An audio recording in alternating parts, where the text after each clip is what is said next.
from the studios of WINNMedia Family 98.9. Good morning to our entire listenership and our many viewers across the globe. Welcome to another episode of Voices. My name is Socrates, co-host of today's program. I have with me in the studios of WINNMedia Family the ever lovely Lady Margaret Stevens, and I'm going to have her say hi, good morning to you all, and then we get back into things. Good morning, everyone. That's it? Yes. Good morning. We're going to have some shout out to special person like the Governor General, Peter Ngunjuri, Montserrat, etc., and Chris Collins, who's very happy that you're on with us this morning. But first, we're going to pause for a word from our very kind sponsors and then get back to the program. We will be right back. Buying your medication is easy with City Drugstore's curbside pickup. WhatsApp our certified pharmacist at 662-8769 with your requests. For prescriptions, take a clear photograph and send for review. We will engage you in dialogue and then provide a quotation and link for payment. You can then pay via TDC's online payment portal. And once the transaction is complete, you'll be notified that your pickup is ready. Yes, it's that easy. Send your WhatsApp message to 662-8769 to order your medications today with City Drugstore's curbside pickup service.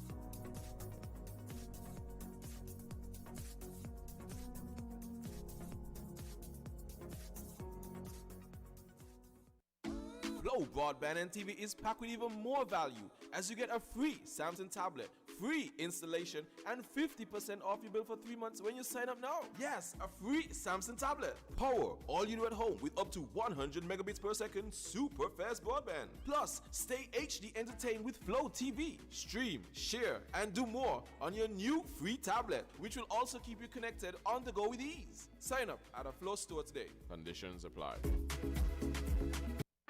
When the star them there, we are top man, we take charge. Have no reaching now, we are shell down hard. Blast like a star with some gallopers. Overdo it, we take it too far. Take charge, take charge. We are hot gal, we set the trend. Magnum we drink for the top man then. Wine with the style, no stop from spin. Hot blend, back bend, and take charge, take charge. Magnum tonic wine for the real star them. Take charge, take charge. Must be 18 or older, drink responsibly.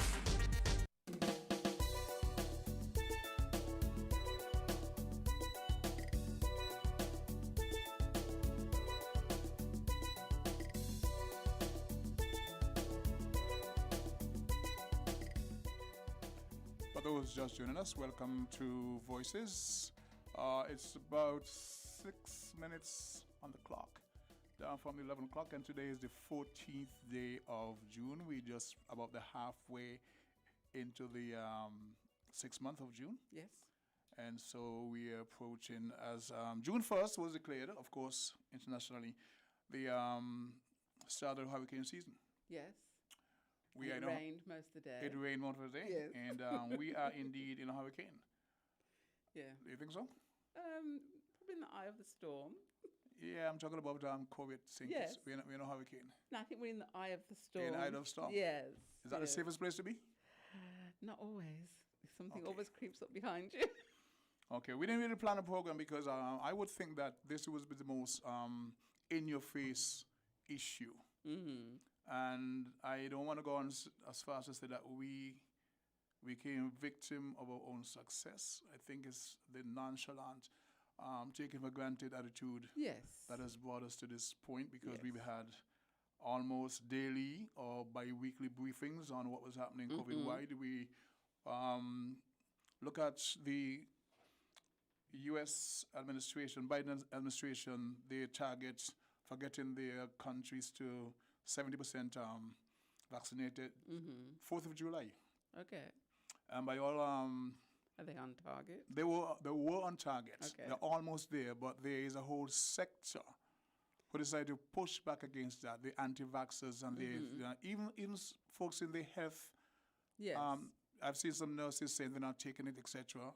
And they're health practitioners. So the whole debate. Yeah. So whereas you would have had this vision, okay, if everybody follow the regulations, the protocol, and so on, seeing the danger, seeing what happened with the amount of Yes. death, etc. Yeah. And seeing evidence of the decline in cases, the declining death, etc., Yeah. we have this target date, 4th of July, which should be good and dandy, and then we can apply to the St. Kitts.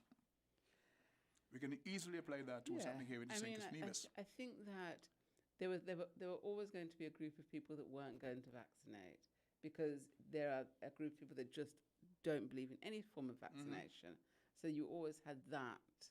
We accept that. Yes, yes. Accept that. And I don't, well, in their democracy, you don't have to make common sense as to why you don't. Here in St. Kitts, where our thing is totally different, you're still dealing with people, humanity. Yeah. Okay? One of the things we have to look at on the 16th of this month, they were anticipating welcoming, when I say they, the chosen board, Yeah. government by extension, the yeah. people would have benefited from the visit of the first cruise ship in Would about. they? Yeah, well, here's what. Here's what. To every passenger that disembarks, no. They don't have to disembark. Okay. Once you're on the ship, Okay. the government collects $5 head tax. How does that benefit me? Okay, it goes to taxes. It goes to the helping the economy generally. How does that benefit me? It trickles down. No, because no, seriously. So even though, because when we were engaging in tours, taxi drivers, we will spend with the vendors at the shops, etc., etc. You have kids going to school. We buy gas for vehicles, so it goes around in the economy. Yeah. So the initial head tax, it's $5 per person. That's across the region, all the countries Okay. involved. That goes to the government coffers. Okay. I think from So is that not happening now? no, there's been no ships. No, I mean, you were saying we were expecting one on the 16th. So that's been I think cancelled? it's cancelled. Yes, Oh, wow. Oh, as a because result the of the lockdown. underground environment. And that's why I would have thought that we would have been locked down a long time ago. I thought we were going to be locked down the moment we had the community spread. Okay, and we need to talk about that because they put systems in place. The administrators, but the folks on the ground who are not following up. Yes. And I think even then, where it was more manageable, before you got to over 1,500 cases, they're testing, etc., and asking people to self-quarantine, it comes down to the trust issue. Yes. I think people like to be policed and complain about it. Yeah. Given a chance, they will not, because I'm told a person who was supposed to be in quarantine, self-quarantining, they were not getting the responses from the number they were supposed to call, and they would leave. Yes. And that, of course, would have I think added that to was the that was an error. That was an error. I mean, they've seen it in the past when they've allowed people to self-quarantine, that quarantine has failed very quickly. That has been a matter of public record from the very beginning of COVID. So I think that knowing that, there shouldn't have been any self-quarantine.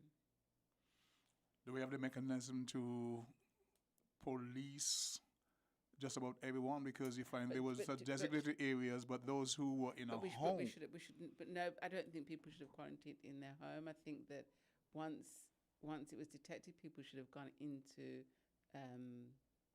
the regular quarantine facilities. Do we have the capacity for volume? I don't know. And I think if, and this is just my opinion, I think that when the first case of community spread was detected, if we had locked down then and placed everybody associated into, official quarantine facilities, then maybe we wouldn't have the numbers we have now. I see challenging that because you find it involved with schools. The primary school students at Standing Point, and so they took all the precautions to ask the kids to stay home. But did they ask And the then parents? the parents, And I know a siblings? parent, I know a grandparent who worked at one of the food establishments. She was asked to stay home, and she was told that they would follow up and bring assistance. They never did. She kept calling. Okay, so there was an issue. There was a breakdown. And when she got person said, "Well, it's not my job. It's this person." As a matter of fact, last week Monday, when she went to her job, she was told, "Well, we have received nothing from your employers." Okay. Her employers told her they received nothing from the NUC. So she had to go by foot down to the health center to get that certification to go to work. So there's been breakdown in the, I won't say protocols, but people who are supposed to follow up. Yeah. And I think that there's been a lot of sort of conversation about the complacency of Catitians and Divisions, the not wearing of the mask, the no longer social distancing, having, large gatherings. And I think that a lot of people had said, they need to get a taste of what the rest of the world is getting. And we're getting that. And my hope is that we don't get the number of deaths. I don't think that, if 3,000 people turn up at the hospital needing ventilators and oxygen, that I think it would break the healthcare system. Yeah. But you see, the thing is, I just said, we've been hearing about it. We've gone tone deaf. Yes. We've developed desensitized. Yes, so to speak. And now I hear people arguing vehemently. The people they won't stay home. This, that.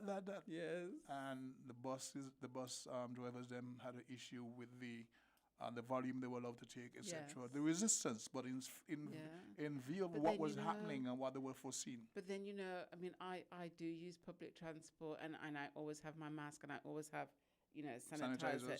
So I have a routine. First of all, I get very I drive. I know that. And I don't get travel sick when I'm driving. But when somebody else is driving, I do. So I have to sit directly behind the driver by an open window and then sort of shove my mouth full of mints. So I always... But that's why you're giving them mints. Yes. Okay, thank you very much. So I never get on a bus that is already occupied. I always get on the bus that is empty. So I get in and I sit myself behind the driver. I spray my hands. I take my money out and I have that in my hand for when the driver comes on. And I have my mask on. And I put my handbag to the side of me. Yeah, to and create sort that of barrier. kind of barrier, yeah. But then, I don't know if it's a level of complacency, but then gradually it was like, well, if you allow that person to sit next to you, and this is what the drivers are saying, then we're just taking it that we're going to fill the bus. So then we just got to the stage where the buses were full again. So we were no longer taking eight or nine. Full speed. Yeah. That we were no longer taking 8 or 9 people. We were now taking the full 15. You mean since this last issue? Yes. I think I heard over the last weekend a bus driver was arrested because he had more than the allotted amount. Yeah. And so the security forces have to do their job because this is not a joke. And the compliance teams have been out because I have seen them. But it's like once you leave town, there are no compliance teams. I see. It's kind of game of hoop. Yes. I was going to ask you to give us a story about when you were driving and the goat, but that's a long time ago. You've come a long way from the days of the goat.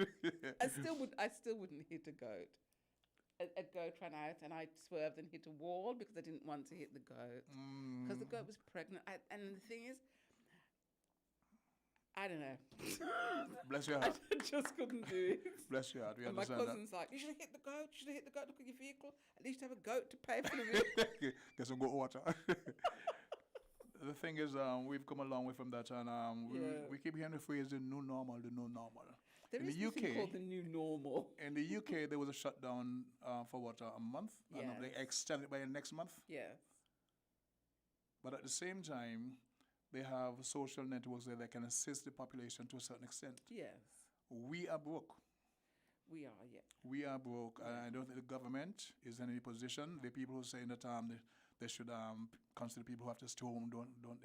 But there's a challenge. As I mentioned, that revenue stream that we would have had from the cruise and the cruising passengers and the airport, that's gone. It's been a long, long time. And nobody anticipated this would be this extended. Yeah, and I think that we've had a year now, well, over a year, 18 months now, to think about tourism.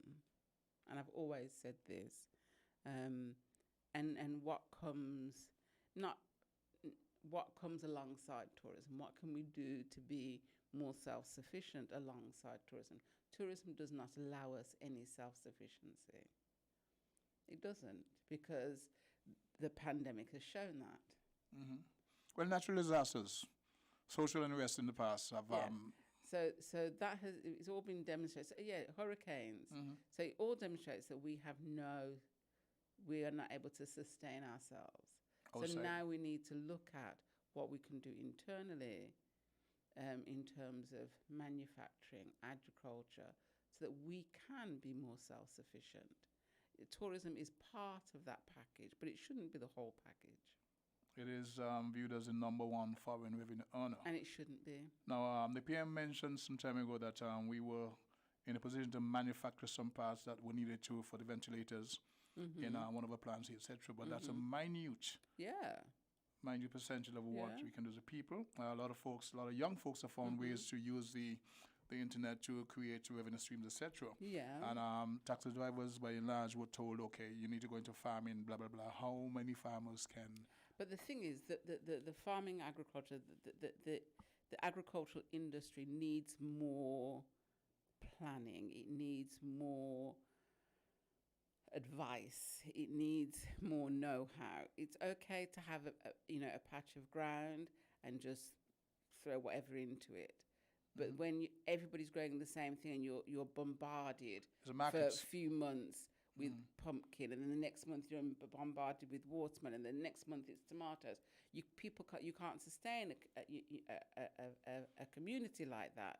There has to be diversity, and through that there has to be knowledge of agriculture and how we can get that diversity. We have the soil, fertile land. I think my biggest thing with that would be the marketing. Where and how. We know that when the Dominican boat comes here, how we all go there and shop. Yeah. But then what do we sell to who?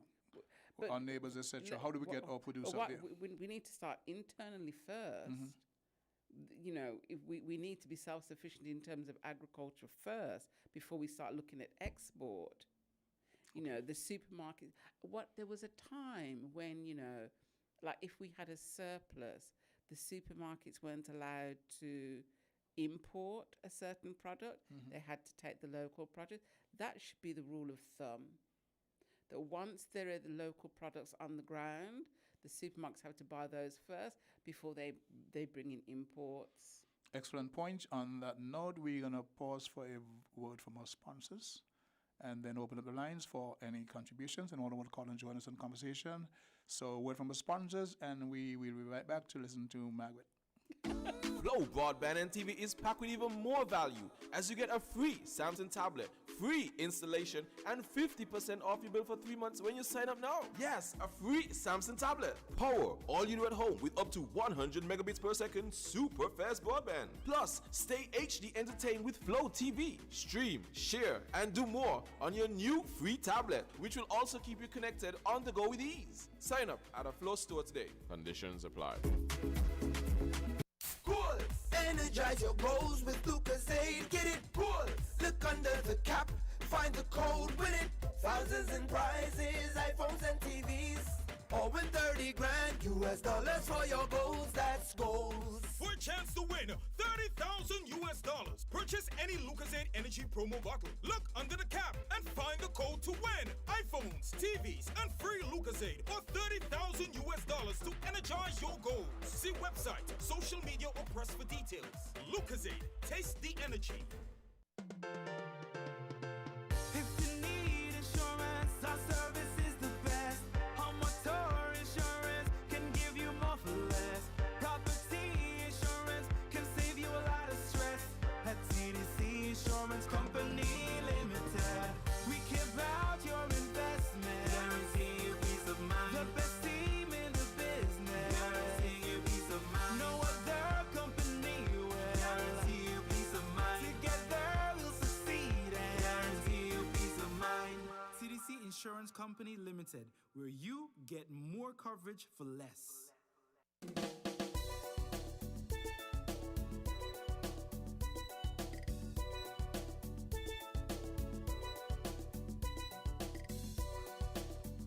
Welcome back to the program.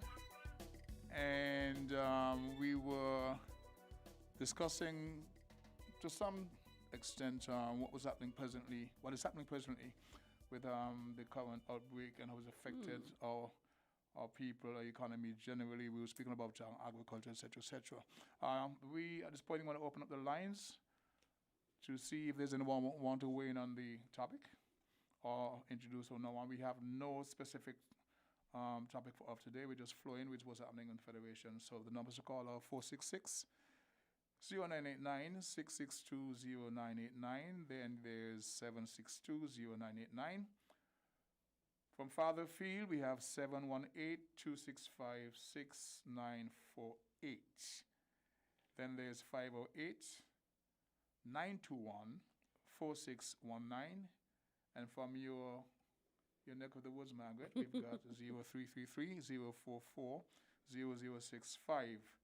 I don't have an area code for Sheffield, but I know Chris Collins is locked on. Okay. I want to say good morning to Chris Collins, to DJ Mauricio, to King Sweeney, to, I know his name, but if you don't say Montserrat, nobody really knows the reference.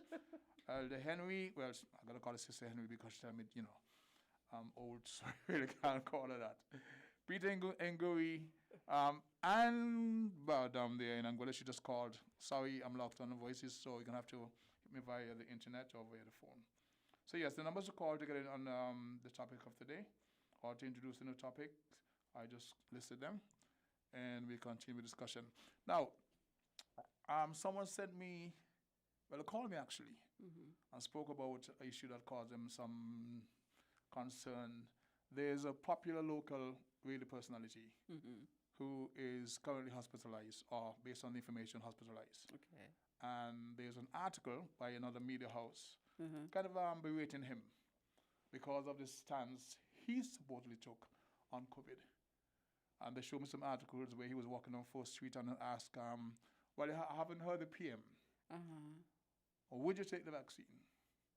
And they said, no way in hell, blah, blah, blah, blah, blah. Okay. So they're somewhat celebrating the fact that, and they're calling it karma, is this and that. I think that's a nasty way to deal with it. And I think I take no pleasure in that. No, and I think, this is a democracy. People are entitled. We are entitled to our opinions. Their stance, whenever I say anything especially on the radio, I always say this is my personal opinion. If he is voicing his personal opinion, we should not condemn him for that, because this is a democracy. Correct. And he doesn't pay rent for his mouth, so he can say what he likes. Is it talking sweet? Not when you got to pay flow and digital. And I think that people who are now condemning him and saying that this is karma need to take a look at themselves. And even the way the article was written is tasteless. Yeah, I find it to be evil. And we go to the phone lines. Caller, welcome to the program. You're live on Voices. Yes, man. Good morning, man. How are you? Bless yourself. I'm pretty good. Beautiful. The mic is yours. Go ahead. Well, just trying to call in and wish the Federation the best, because I remember at the outset of this COVID virus, we over here in the USA, we was rooting for the Federation to kind of stay COVID free. Yes. Leading up to the point before they got the first case, we was just like, man, we don't want this thing to come in, we might be the last place to get it, and then boom, it came. Then now we're looking at this thing change, and we're looking at the narrative changing, and we here rooting again, and we're rooting for no deaths. But the people inside the Federation, they got to be responsible, man. If they don't be responsible, and this COVID takeover, it's going to be a different situation, because just bear in mind, the amount of people that died in New York, 52,000, is right about the amount of the population is inside St. Kitts and Nevis. So the people need to really be mindful. And all along, when we've been growing up, we've been hearing prevention is better than cure. And, people need to take stock. And, this thing is real. When they didn't have it, they're like it's an irony to them. But there can't be an irony. And you're looking all around the world, and you see what's going on around the world.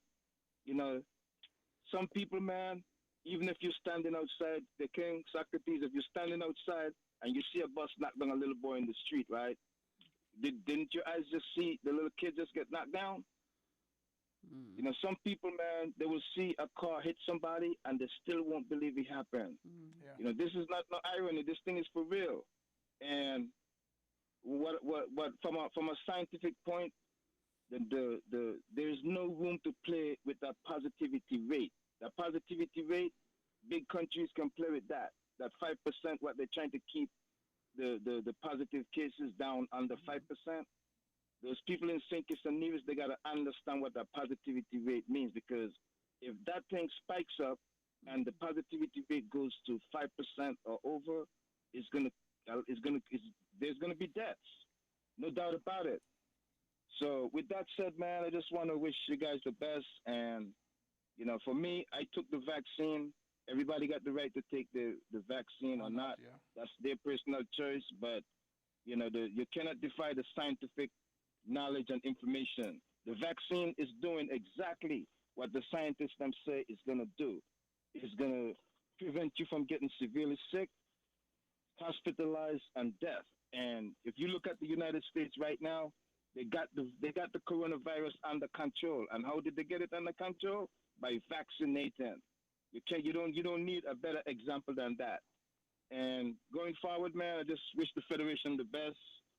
And, you know, I hope, you know, we can get this thing under control there, man. All right, that's my contribution for now. Thank you. Very well said. We want to thank you for that very lucid contribution.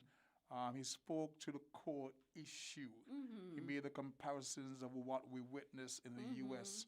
He spoke about the trend, the downward trend in death and since the introduction of the vaccine. And we here in this theater watching the globe and not taking it seriously enough. There is a certain measure of politics that was introduced into it, which was stupid. But then that's a given. Yes. But are we not able to think for ourselves rather than be guided by people with agendas? Because at the end of the day, you're not making the government look bad. I think the government, the NEOC, they came into a lot of criticism, but they did a good job in terms of the stewardship of the country up to the point. And it took one person to go and become a spreader. Then you have super spreaders and people who knew. Yes. Another case over the last weekend of a young man who was sent home by his employers because he had a cold. Okay. He went and got tested. Before he got his results, he went back on the job. Wow. I was in the cafeteria of the establishment. Then he got a call. Hey, you need to go in quarantine because you have it.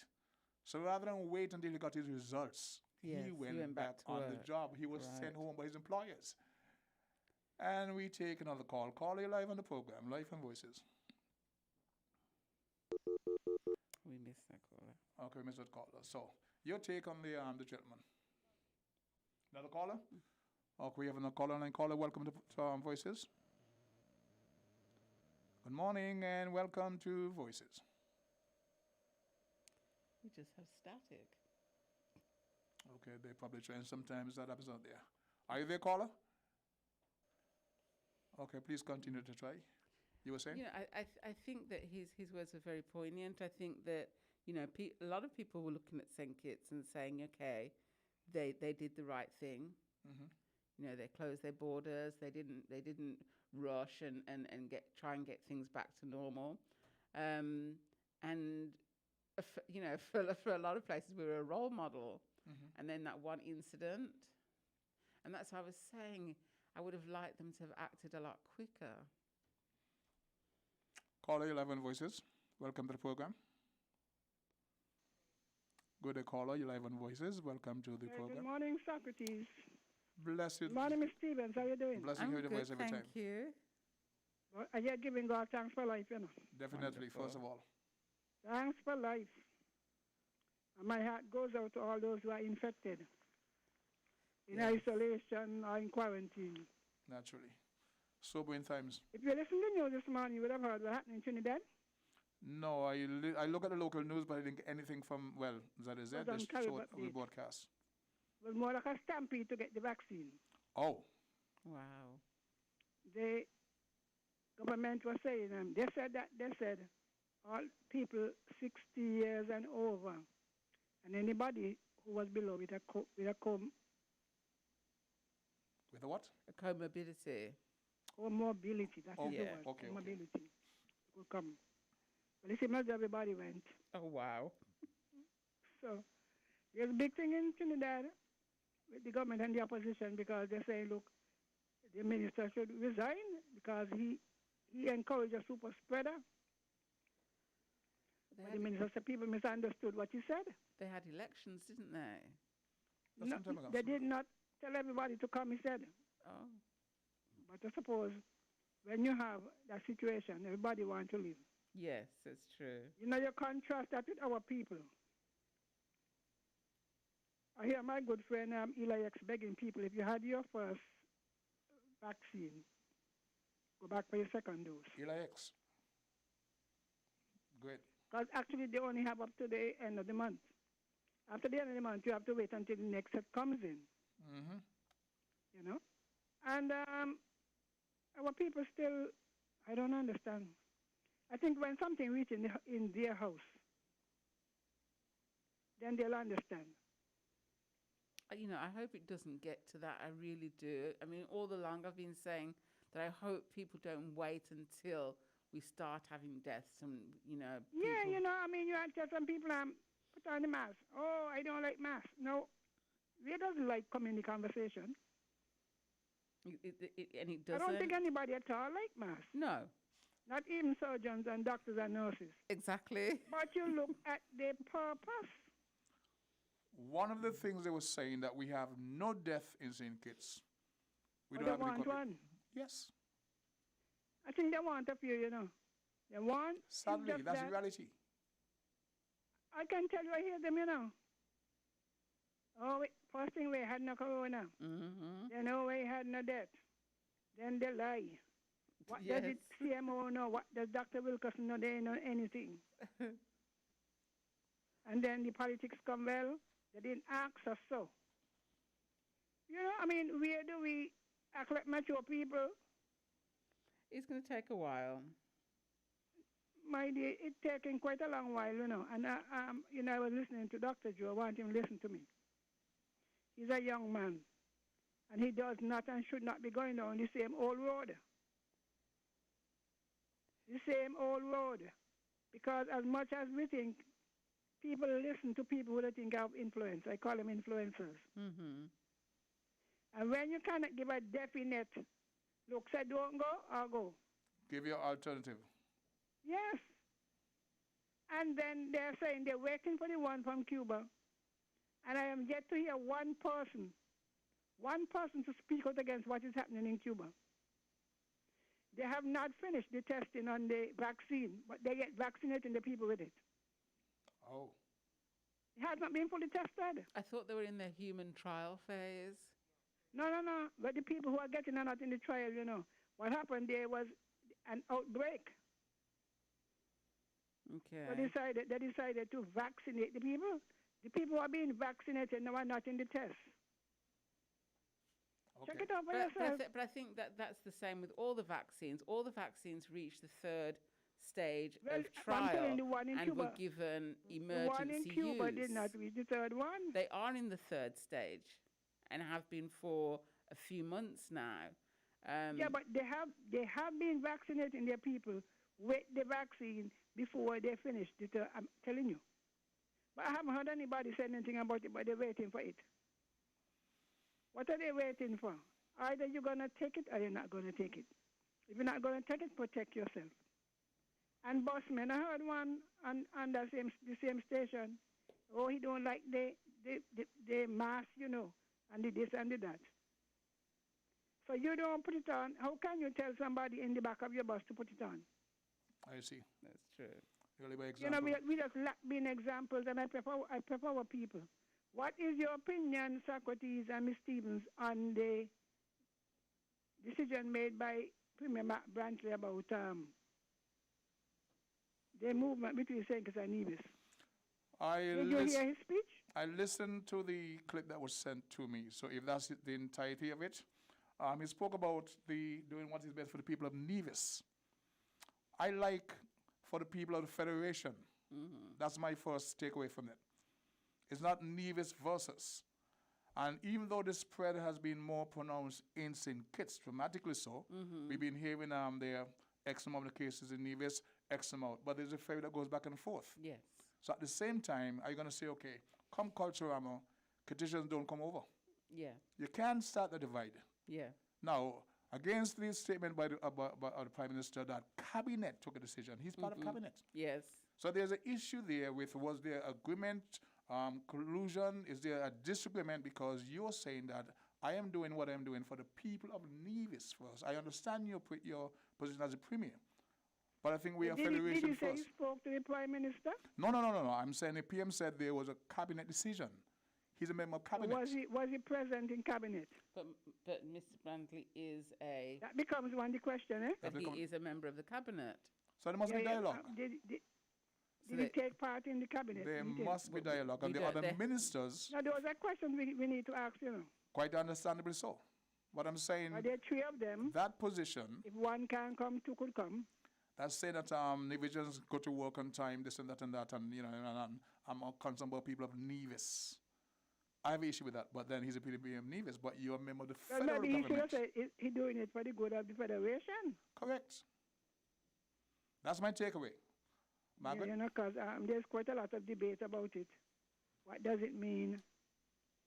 But I could have, you see, what he said, what I heard him say, you see, though he did not object at first, but then he said his people started calling and demanding and asking that they shut down Nevis. I'm saying it. So it was like a reaction to what the Nevisians were saying. But a lockdown straight across the board, straight across the Federation, is the best solution to stop any community spread. So it doesn't make, I don't understand what the controversy is. There should be a lockdown straight across the board. Easy. And that is it. The Prime Minister so what do you think about, should they have stopped the traffic between St. Kitts and Nevis? You monitor. As you monitor it, because there are essential workers that work in Nevis. Police officers, nurses, doctors that work in Nevis. They need to be able to get to work. The language is about essential workers on both sides of the divide. Yes. Not the general pop going back and forth. It's as a federation. As a federation. That's how we should be looking at it. And if that means that, doctors from here have to travel to Nevis, then so be it. They are essential workers and they need to have the necessary transport to take them to work. And they should be adopting all of the non-pharmaceutical protocols that have been put in place. Of course. All right, then I'll hang up so somebody else could call in and comment on it. Okay. All right, thank you for that. Yeah, that was... Okay, we're going to pause right now for a word from our sponsors and be right back.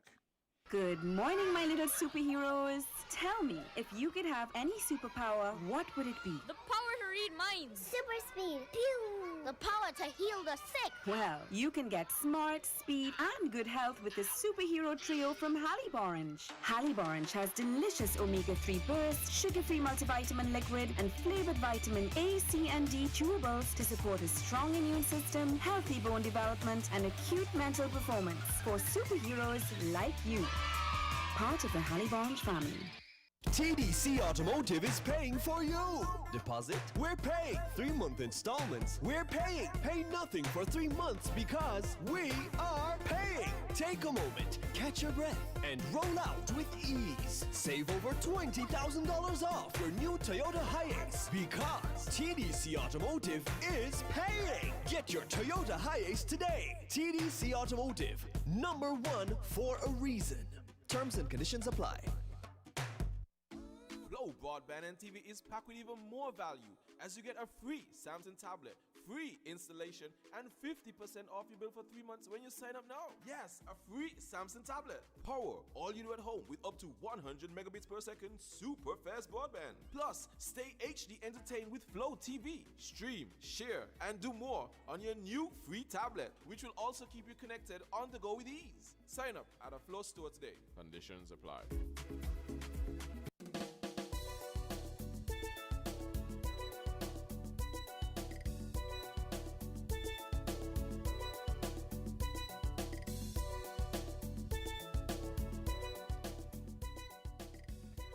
The last caller brought up a topic that was really, really interesting.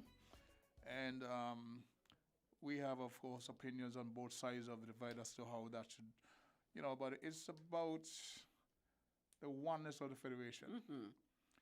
And whereas it's true that we have more spread here on the side of, the divide, one has to look at the totality of the picture. You can't say, well, you shut down, we can't, you can't tell us not to shut down, because it sends the wrong message. It's all about the messaging. And it's how it's done. It's not what, it's how it's done. Yeah, I agree with you. I understand the containment that needs to be done to keep Nevis and Nevisians safe.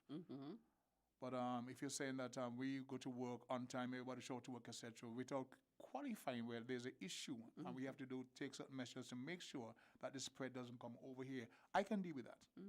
But it's the thing of fun. Anyway, that's my thing. The numbers to call if you want to get in on the topic is 466-0989, 662-0989, 762-0989, 718-265-6948, 508-921, 4619, and then 0333-044-0065. Saying good morning to Brenda O'Neill up there. She is listed as one of the 6 black travel agents in the world. She's got a long-standing relationship with St. Kitts. Okay. And they had a theme over the weekend where they had Harriet Tubman, and many black, icons, etc. So the ladies are doing very well. Wish you all the best. Stay safe. And when it's possible, we'll see you here within the Federation. She says she's locked in. And so Chris Collins, yes, I hope you offer what we discussed about the gentleman. It's not good. No. For anyone to be... It's victimizing and it's bullying. And Petitions are very good at that, bullying people when they don't agree with the masses. He is entitled to his opinion. He's entitled to do with his body as he wishes. And not be condemned for that. And I hope that I really hope that isn't being extended straight across the board. The hostility. We're vindictive, but we have to rise above some basic instincts, and it makes us the bigger persons. Now, there's a discussion I had over the weekend with a gentleman who works in the tourism industry. And of course, we were anticipating the boat coming. I think the minister said he had to cancel the first boat, which was not the first boat initially, but it was a larger boat, the Celebrity. Due here on the 16th. I had a text last night asking if that's actually cancelled. Yes, it is. Okay. The other one, which was due, that was Seaborn, that's the whole issue. But then, when asked, the chap who brought the movie industry to St. Kitts, when asked about one of the main reasons that he came to St. Kitts, he spoke about how we handled COVID. Okay. That was his main reason for coming to St. Kitts, to bring that industry here. How we contained it, when the spread, etc., etc. And now we force him to regret it. We ourselves as a people. Is there a call on the line? We open the line for a caller. Welcome you to Voices. I just wanted to get back in on. That lady made some great comments there. Yes. For me, great comments. This is really up to the people now, because I feel to myself that politics was introduced into this stuff, and that was not a good idea.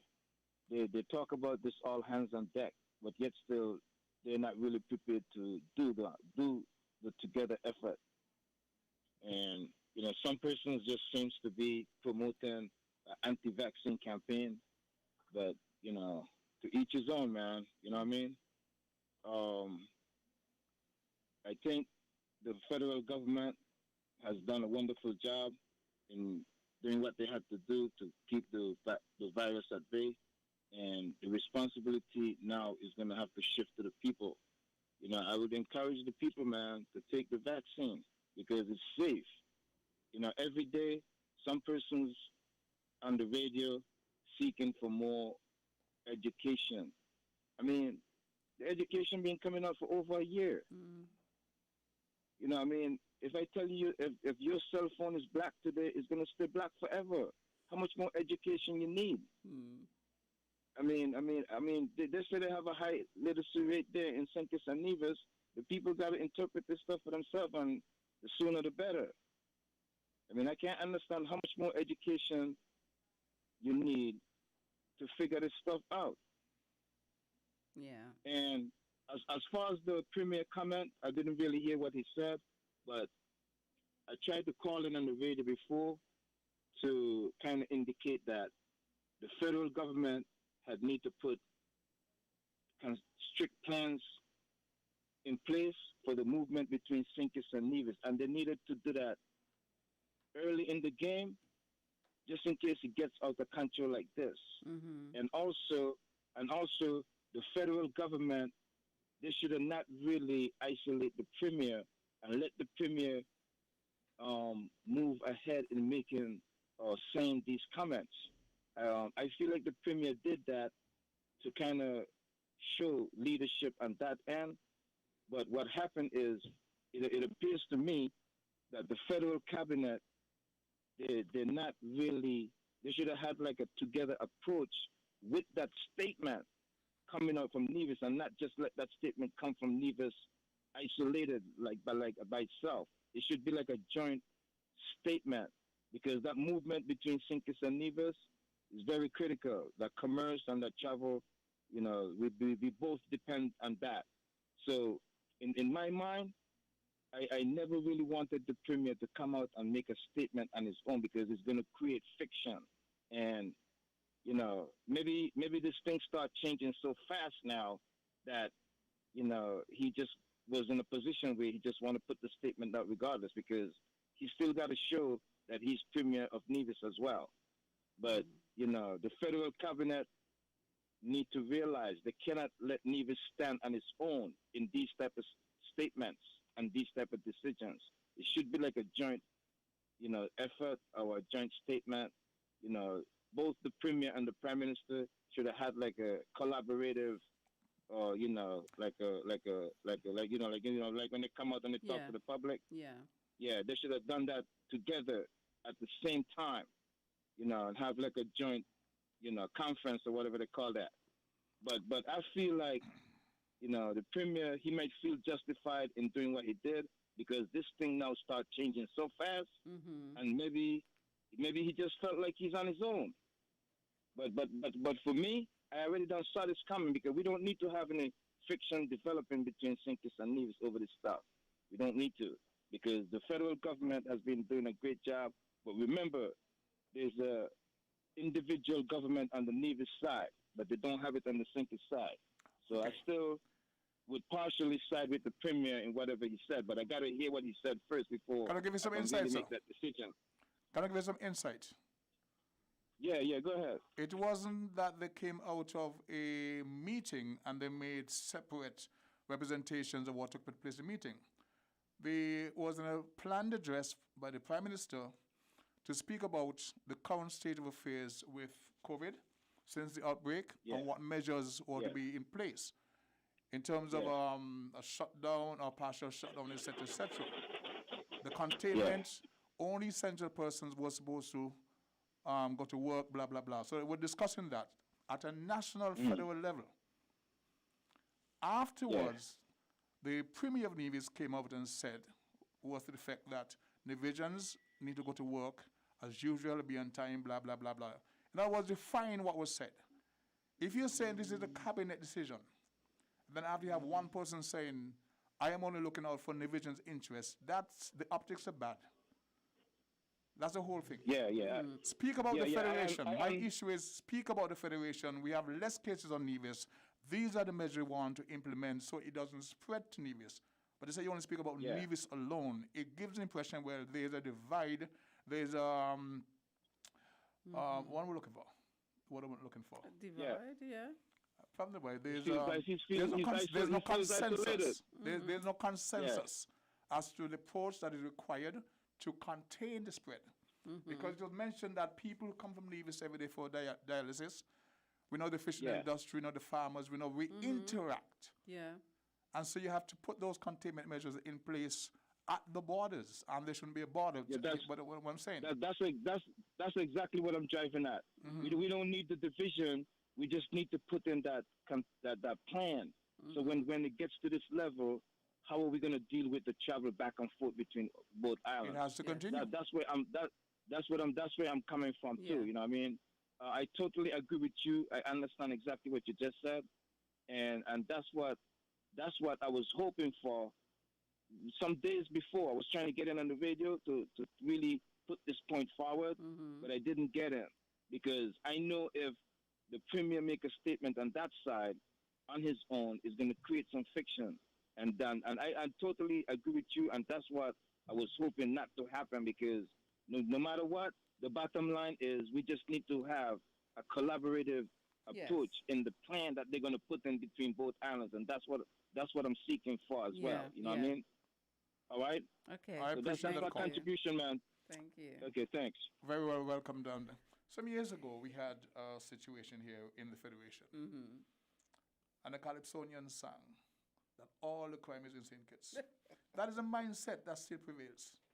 Okay. That is a mindset. Because there was a high level of criminality, and that person chose to sing all the crime is in St. Kitts. Okay. And then it turned around. You know, we're a long way from those days, but that is a mindset that I know still prevails. Yes. And so the premier is in the better position, better informed as to why he made those statements, but it's the how. And I think that, like you said, it was how the statement was done. It is the how. And I think that because there was no collaboration, so, you know, he's bombarded, it was a knee-jerk reaction. And we go back to the phone lines. Caller, welcome to the program. You're live on Voices. I think it was a knee-jerk reaction to the fact that people have been bombarding him with closing off the traffic between St. Kitts and Nevis. You are, yes. Imagine that. The one who was so clustered up there. So I think that, like you said, there are people that are having dialysis that travel back on a forth. daily basis from St. Kitts to Nevis or from Nevis to St. Kitts for dialysis. There are police officers, fishermen. Come down, we interact with everybody because we want federation. Exactly. There are people that work in Nevis and the other way around, work in St. Kitts. To the lines, caller, you're live on Voices. Good morning. Morning, sir. Couple of things. I listened to the Premier, and I actually didn't really hear him say much different to the Prime Minister, because the Prime Minister did not say that the restrictions was just essential workers excluded, because he did say restaurants could do takeaway food. And therefore the workers at the restaurants have to go to work. And he did say that street vending is banned except in the public market. So they basically said the same thing. And interestingly enough, the Premier said that the ferry operators voluntarily ceased operations. And also putting a barrier between St. Kitts and Nevis is the same as putting a barrier between Sandy Point and Bastille, because we are one country. Yes. Now, the next thing is, I am now regretting that I went and became fully vaccinated, because the government asked me to go and get vaccinated. So being a responsible citizen, I went and got vaccinated. But now I have to suffer the same lockdown measures and restrictions that those of our society who have not been vaccinated are causing. So I'm seriously starting to question whether I should have got vaccinated in the first place. I see your point. Because I'm suffering exactly what everybody else is suffering. You know, there are a lot of people that are fully vaccinated, myself included. And yes, I'm under the same restrictions as everybody else because I can still get the virus, even though I don't care about the because. I have got fully vaccinated, all right, to get to herd immunity. It's a treat. Those people who choose not to vaccinate are stopping us from getting to herd immunity. Can we say population immunity? what the medical profession are not telling us is there are actually two ways of arriving at herd immunity. One is to get everybody vaccinated. The other is to get everybody infected. Yes. So why I went and took the vaccine, why am I having to suffer the same restrictions as those who refuse to get vaccinated? That's my question. And I'm going to suggest that COVID-19 is here for the next million years. It is never going away. That is fact. That becomes a new normal? And what? That becomes a new normal? It's a virus. It's here for good. Yes. We're never going to get rid of it. Yes. And all restrictions are only prolonging the process. Okay? It's just we have an outbreak now. We'll get rid of it. There'll be another outbreak and another one. Unless we close off our border to the outside world for the next 50 years. And that's not going to happen. Otherwise, it seems as though that's happening all over the world. But it can't happen. Well, then open the borders completely and forget about quarantine and let whatever happen happen. And that is an option. That is an option. That everybody just opens their borders and goes back to what they're doing, and what happens happens. Right. So what we're doing, because our border is closed right now, because if you have to do quarantine, the border is closed. Because the only people who will come in are the ones who are desperate to come home. Okay. Okay? So if we're going to say, well, let the government come on and say, okay, for the next 5 years, we'll have the border closed. Okay. Or let's open it. One or the other. This thing in between is just delaying the inevitable. Mr. Yearwood, we must cut you because we're approaching the midday newscast. So thank you for that perspective. If you get a chance to call back after, because this is a very, very interesting topic that you brought to us. I want to thank you for your contribution as we pause for the top of the day newscast. We'll be right back after the news and weather report. Know that you captured those special moments. Turn them into lasting memories at the TVC Business Center. Purchase your photo print bundle and get a chance to win a Canon MG3010 printer. Click and print. Visit TVC Business Center today. Flow Broadband and TV is packed with even more value as you get a free Samsung tablet, free installation, and 50% off your bill for 3 months when you sign up now. Yes, a free Samsung tablet. Power all you do at home with up to 100 megabits per second super fast broadband. Plus, stay HD entertained with Flow TV. Stream, share, and do more on your new free tablet, which will also keep you connected on the go with ease. Sign up at a Flow store today. Conditions apply.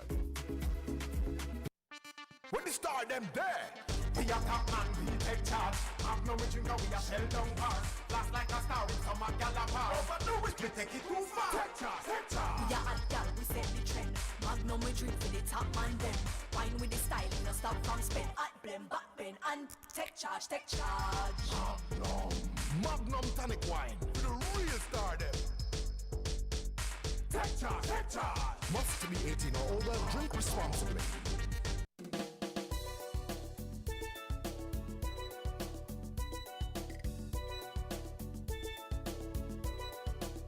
WINN is 98.9. 98.9 is Win FM.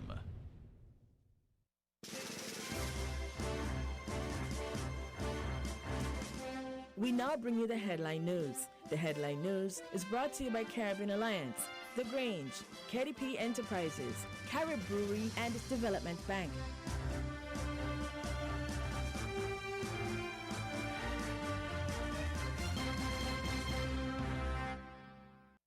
Did you know that the Grange Healthcare Facility is the first purpose-built, non-governmental healthcare organization on St. Kitts?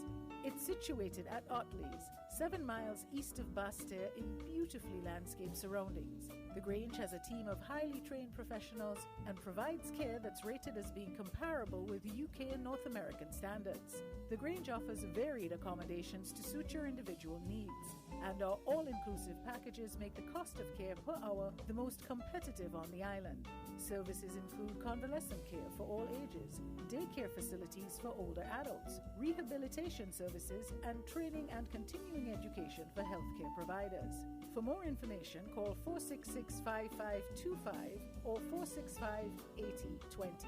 Fax 466-8221 or email thegrangehealth@gmail.com or visit our website at www.grangehealthcarefacility.com. Shipping your cargo shouldn't be a hassle. It can be as easy as a single call to Amerijet International, your worldwide cargo transportation solution.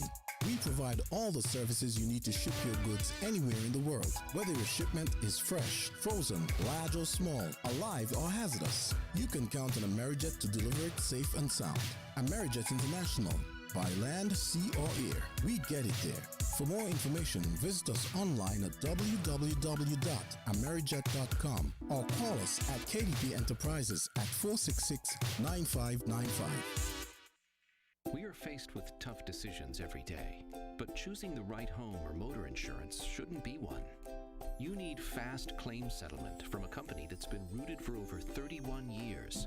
And don't forget the A Excellent rating by AM Best. Make the intelligent choice. Caribbean Alliance Insurance. Reliable insurance that you can count on. Get a quote today for your home, motor, contents, and liability insurance needs, and make the intelligent choice. Caribbean Alliance. Tomorrow secured. Local agents, Dalil Walwyn & Co. Limited. Telephone 465-2631 or 469-5303 for the Nevis office. Everyone struggles at times. Even we too have our own struggles. Do you have a loan at the Development Bank of St. Kitts and Nevis and have fallen behind on your payments because of financial difficulties? Have your financial situation changed?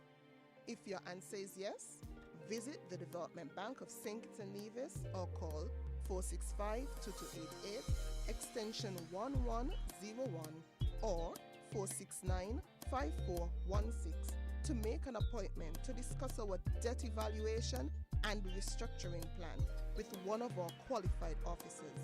We are committed to working with you to make a sustained positive difference in your life. Maybe it's the way the brilliant gold liquid reflects our sunshine, or how the bright blue of its label mirrors the clear Caribbean skies overhead. Maybe it's the fresh, crisp taste of this beastly cold beer on a scorching hot day. Maybe it's even the way it brings us all together. But one thing is for sure, Carib is very much a part of who we are wherever we're from in the Caribbean. Carib. It's the way we play. Drink responsibly.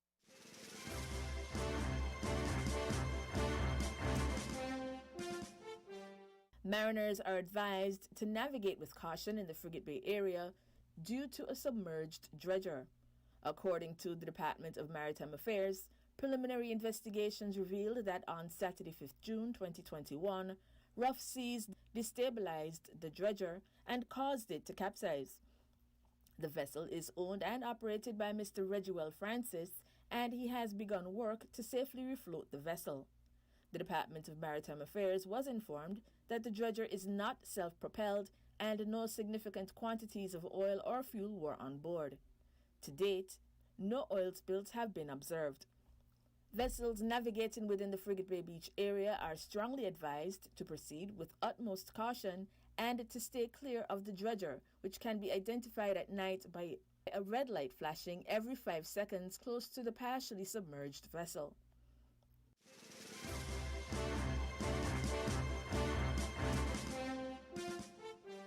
The 70th meeting of the Organization of Caribbean States, OECS Authority, will be held virtually on June 18, 2021, under the chairmanship of Prime Minister of Grenada, Dr. Keith Mitchell. The meeting commemorates the 40th anniversary of the creation of the OECS on June 18, 1981, when 17 Eastern Caribbean countries signed a treaty agreeing to cooperate with each other while promoting unity and solidarity among its members. The treaty became known as the Treaty of Bastille, named in honor of the capital city of St. Kitts and Nevis, where it was signed.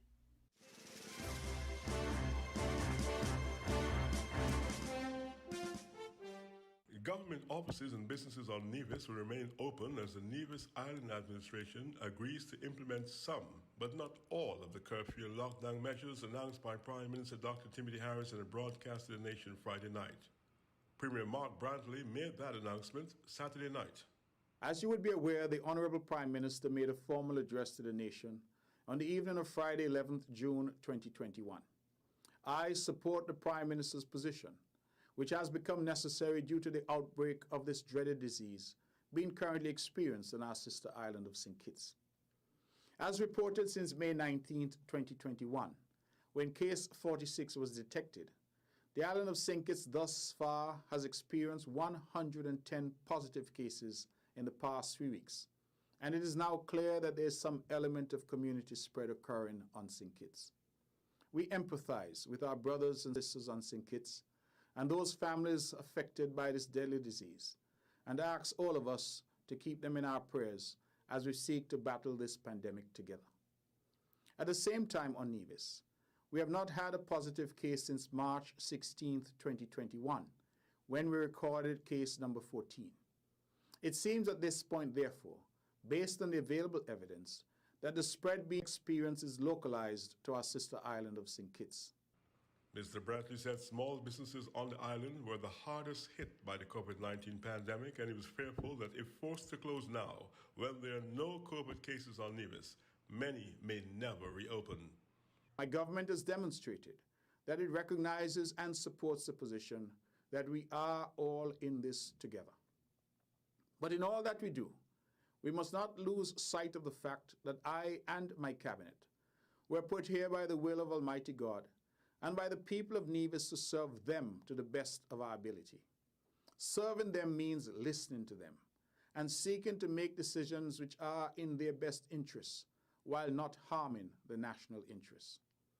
To this end, and after careful deliberations, I have advised the Honorable Prime Minister that government offices and businesses on Nevis shall remain open, provided that all protocols as to mask wearing, physical distancing, and hand sanitizing are in place. All workers then should report to work on time and wearing their masks. It will be for the individual businesses to determine how best to schedule their workers to ensure the overall objective of keeping Nevis safe. Our small business sector has been the hardest hit by this COVID-19 pandemic, and I'm fearful that if forced to close now when there are no COVID cases in Nevis, many may never reopen. He announced that only essential travel will be allowed between the islands. Ferries have agreed to suspend services except for West Agency, the MV Mark Twain, which will provide a twice-daily round trip between the islands for essential travel. Water taxi operators have also agreed to suspend services except for charters. For the next 14 days, the island of Nevis will have a curfew from 6 p.m. to 5 a.m. each day as announced. For the next 14 days, there will be no mass gatherings allowed, meaning no parties or fetes or large gatherings of any kind. For the next 14 days, the beaches will be restricted to exercise only. In other words, no parties or picnics on the beaches. For the next 14 days, restaurants can open, but will be restricted to takeaway and delivery service only. This, of course, does not apply to restaurants and hotels catering for their in-house guests. For the next 14 days, businesses should encourage workers to work from home where possible. For the next 14 days, gaming establishments will be closed. For the next 14 days, buses will continue to operate at 50% capacity with adequate physical distancing and mandatory mask wearing and hand sanitizing on board. Our police and authorities will issue tickets and summonses where necessary for those who refuse to abide by the restrictions. For the avoidance of doubt, our people are still allowed to attend church services and undertake their business during the hours of 5 a.m. and 6 p.m. each day. Our construction workers are still permitted to go to work. I, however, urge everyone else not to leave your home unless you absolutely have to. There is no need at this difficult time for drinking and liming and carousing. Please stay home unless you must go out for work or some other essential purpose. Brothers and sisters, you note that I have thus far avoided the use of the dreaded word lockdown. I have done so because at this stage, with no cases on Nevis, there is only a need for enhanced restrictions as a precautionary measure. If, however, cases of COVID-19 do emerge on Nevis within our community, then more stringent measures, including the nuclear option of a lockdown, might become necessary.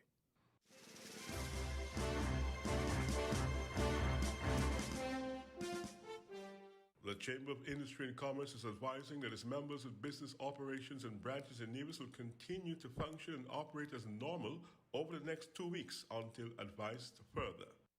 The notice from the Chamber follows an announcement from Premier Mark Bradley Saturday night that Nevis has no confirmed case of COVID-19 at the moment, and the businesses will continue to operate with COVID-19 protocols in place. The Chamber stated, to our members on St. Kitts, unless you're considered an essential business, you are to remain close to the public and work from home where applicable. Financial institutions will be open from 8 a.m. to 1 p.m. daily for the next 2 weeks. We clearly understand the financial difficulty many of our members have been facing over the past 15 months and will continue to advocate on your behalf for further financial relief and policies to improve the economic environment brought on by COVID-19. We appreciate your continued patience in this regard, the Chamber statement read. We ask all employees and business owners to continue your efforts to encourage your management team and employees to roll out to reopen our country responsibly. Don't hesitate. Vaccinate, the Chamber said.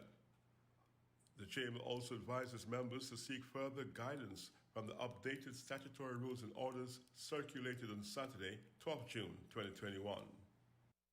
The Chief Medical Officer, Dr. Hazel Laws, on Saturday announced that there were 123 active cases of COVID-19 on St. Kitts.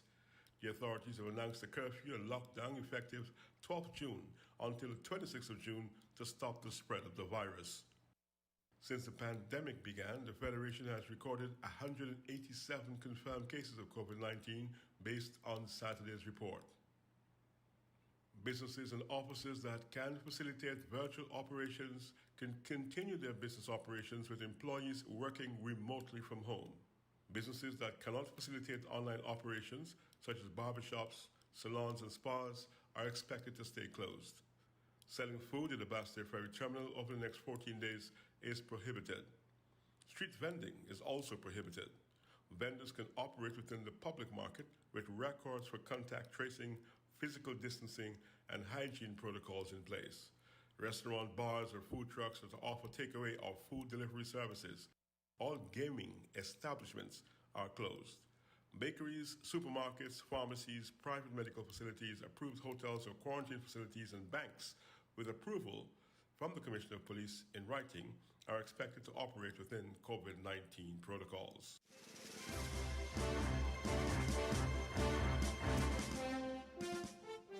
In this edition of the Caribbean News Roundup, an extended look at the ongoing flood problems in Guyana, the latest on the Mehul Choksi case, and other developments in St. Kitts and Nevis, Antigua and Barbuda, and Jamaica.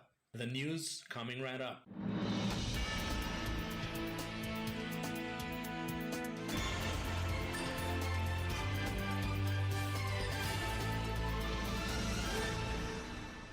The Caribbean community, CARICOM, is expressing concern about continued flooding in Guyana. In a CARICOM News Time report, the organization noted that torrential rains have caused a severe devastation to homes and agriculture. Heartbreaking images are emerging out of Guyana as torrential rains batter the country, transforming communities into swamplands. President of Guyana, Dr. Mohamed Irfan Ali, says the country is facing the worst natural disaster in its history, with hundreds of homes and tens of thousands of farms destroyed. May-June rains have caused severe flooding in all 10 of the country's administrative regions. The Civil Defense Commission says regions 6, 7, 8, 9, and 10 are the hardest hit. In many communities, boats replace buses and cars as floodwaters cover roads. Julian Rogers of Caribbean Bridges has been taking a look at the situation in Guyana. The flooding crisis in Guyana, described by their president, Irfan Ali, as the worst in that country's history. In fact, to quote him, the CDC advised that the disaster is a level 2 disaster, so that we can now move the situation to the international community to get international support. The worst hit area, Region 10 in Guyana, flooding in its 4th week has resulted in notable losses of crops and livestock, as well as infrastructural damage. Reports are that water levels hit as high as 12 feet.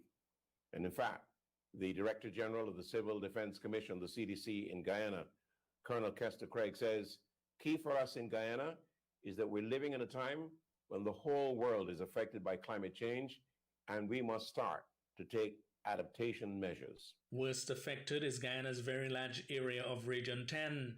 Chairman of that region, Darren Adams, explains how badly affected there has been.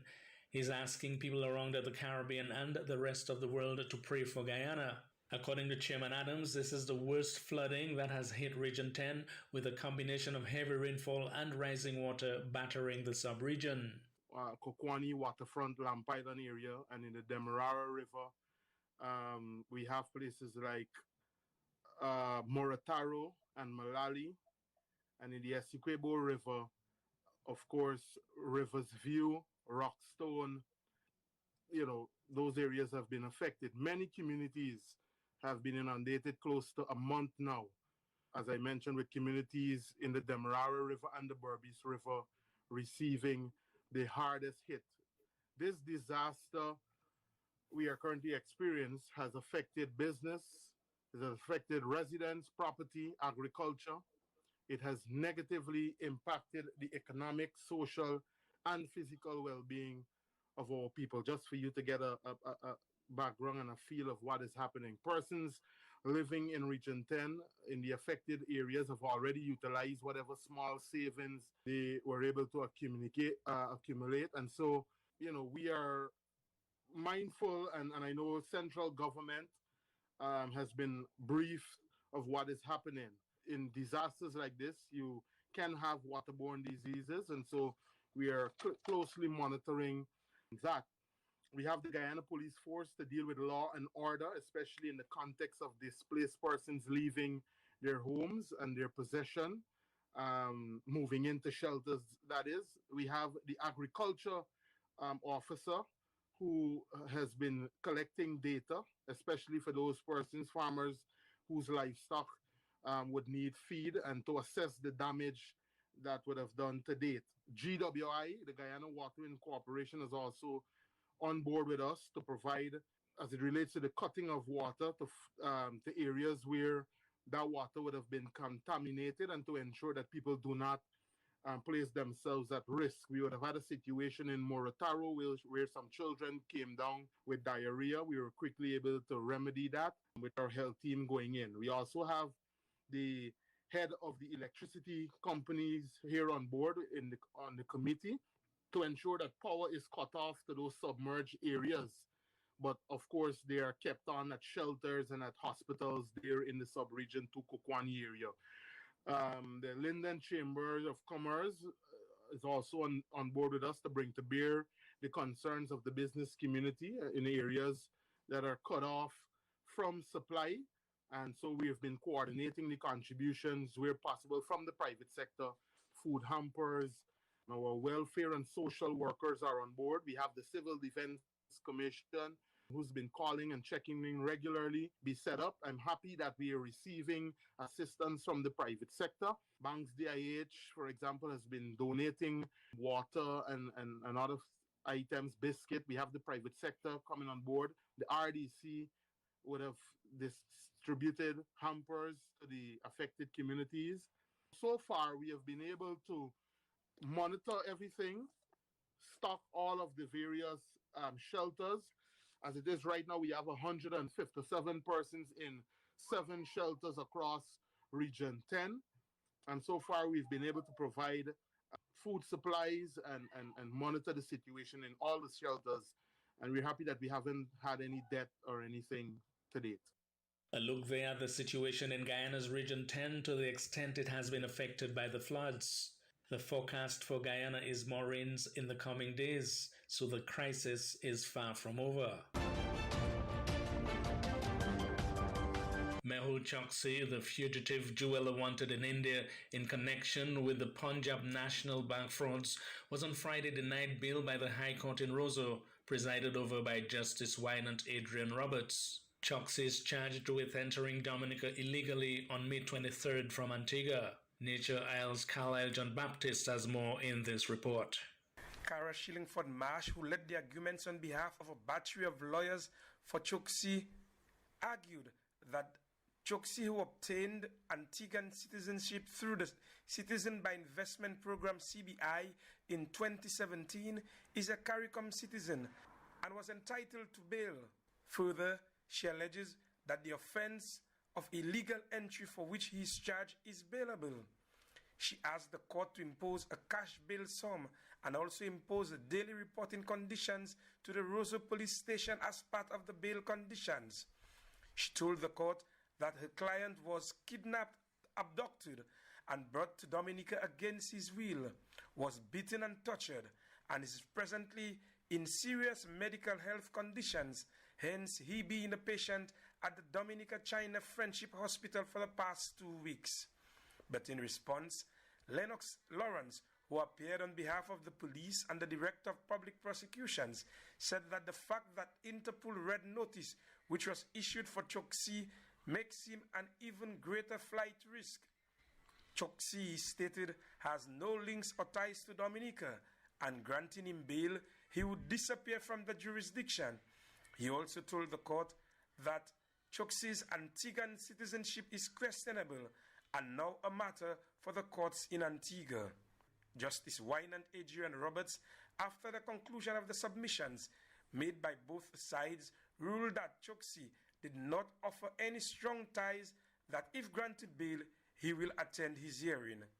Choksi remains a patient at the island's main hospital in the capital city, Roseau, and will reappear in the magistrate's court today, Monday, June 14, where his trial for alleged illegal entry into Dominica, for which he is charged and pleaded not guilty, will commence.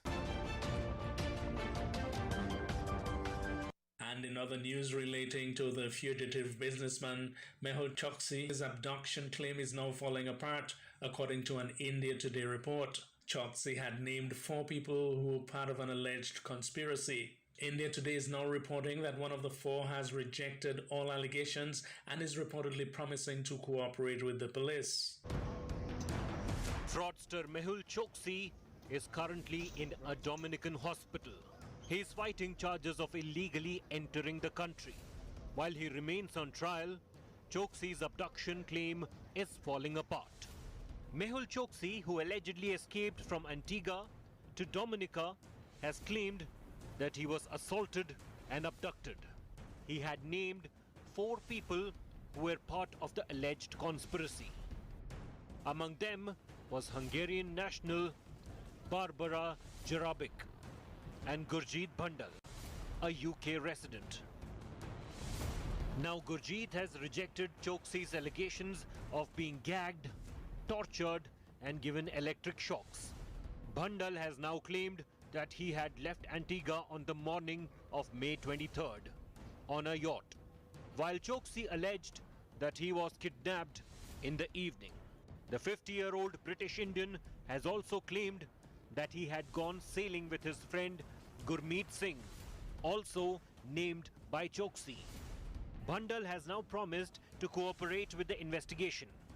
Meanwhile, in India, the Enforcement Directorate is set to file a charge sheet against Choksi's wife Preeti, alleging that she was a beneficiary of few offshore firms which were allegedly created and used for laundering money. Sources say the investigators are in possession of evidence that show the money defrauding from Punjab National Bank through letter of understandings were routed through shell companies linked to Preeti Choksi. This even as Preeti Choksi, while speaking to India Today, had denied all charges against her husband. With growing numbers of confirmed cases of COVID-19 in St. Kitts, the Premier of Nevis, Mark Brantley, says his Nevis Island administration is assisting in the national fight against the virus. Mr. Brantley was delivering an address in support of an earlier one made by the Prime Minister of the Federation, Dr. Timothy Harris. St. Kitts has recorded 110 positive cases in the past few weeks. As reported since May 19, 2021, when case 46 was detected, the island of St. Kitts thus far has experienced 110 positive cases in the past 3 weeks, and it is now clear that there is some element of community spread occurring on St. Kitts. We empathize with our brothers and sisters on St. Kitts and those families affected by this deadly disease, and ask all of us to keep them in our prayers as we seek to battle this pandemic together. At the same time on Nevis, we have not had a positive case since March 16, 2021, when we recorded case number 14. It seems at this point, therefore, based on the available evidence, that the spread being experienced is localized to our sister island of St. Kitts. Brothers and sisters, part of looking out for each other is also protecting each other from the deadly COVID-19 disease. Thus far, we have closed the schools in Nevis in support of the national effort. We have restricted our buses to 50% passenger capacity and imposed a curfew on divisions, all in support of the national effort. My government has demonstrated that it recognizes and supports the position that we are all in this together. Antigua and Barbuda Prime Minister Gaston Brown is proposing a 50% cut of government taxes on airline tickets that would benefit Liat. The Antiguan leader says his administration intends spearheading that move, a decision he suggests could be facilitated by the situation imposed on air travel by COVID-19. The government taxes are extremely onerous. What would have happened during the last maybe 2 decades as a result of these governments or countries, for that matter, the governments expanding the airports, new airports, they would have increased the travel taxes. And as a consequence of that, more than half of the ticket costs for our airlines comprises of government taxes. Mm-hmm. So best way to reduce the prices is for these governments to come together and to at least cut their ticket prices by 50%. Now, we have a golden opportunity now in that COVID, in essence, would have provided an opportunity now for us to reduce those taxes because, one, the debts associated with these airports, most of them now enjoy a standstill until the end of the year going into 2022. And when you look at the fact, too, that there's hardly any regional travel, you're not earning much revenue, so you can't give away what you're not earning. So there's an opportunity now for us to test the elasticity of pricing and to see how it will impact on demand by reducing the price for these tickets by cutting government taxes by 50%. In Jamaica, the story of one elderly man who was thought to be dead after he was reportedly missing for 4 months. The man reappeared on Thursday morning. Reporting on his reappearance, CVM News described it as a story rivaling any Hollywood blockbuster. Back from the dead. That's how residents of Ellersville in Spanish Town, St. Catherine, are describing the reappearance of their elderly neighbor who they initially thought was dead. Wilburn Mannings, more affectionately called Mr. Shearer, is the man causing the commotion. According to residents, he was feared dead after being admitted in hospital in February. They've not seen or heard from him since, so much so that they held a wake for the man. 9 days keep for Shearer, set up keep for Shearer, funeral left. When we look this man now, Shearer, we see come off a bus. Me never seen like this yet. Teresa is one of his closest neighbors. She explained the frightening experience of seeing Mr. Shearer alive Thursday morning. I got shop a Shearer, I say I come off a bus. I couldn't believe because I think a ghost me see. Because a ghost me I come face. So you know we have to strap up. We spoke to Mr. Shearer, who confirmed he was well, but he was, however, overwhelmed by thoughts of neighbors thinking he was dead. He says he was staying with friends for a month, but cannot recall his whereabouts before that. When you be in love with people, beloved to everyone, you find somebody check for you. Now, this is where Mr. Shearer used to live and where residents hosted his 3-day and 9-day. But his house is empty. Most of his belongings were either damaged, they were burned, given away, or stolen. Jamila Maitland for CVM Live.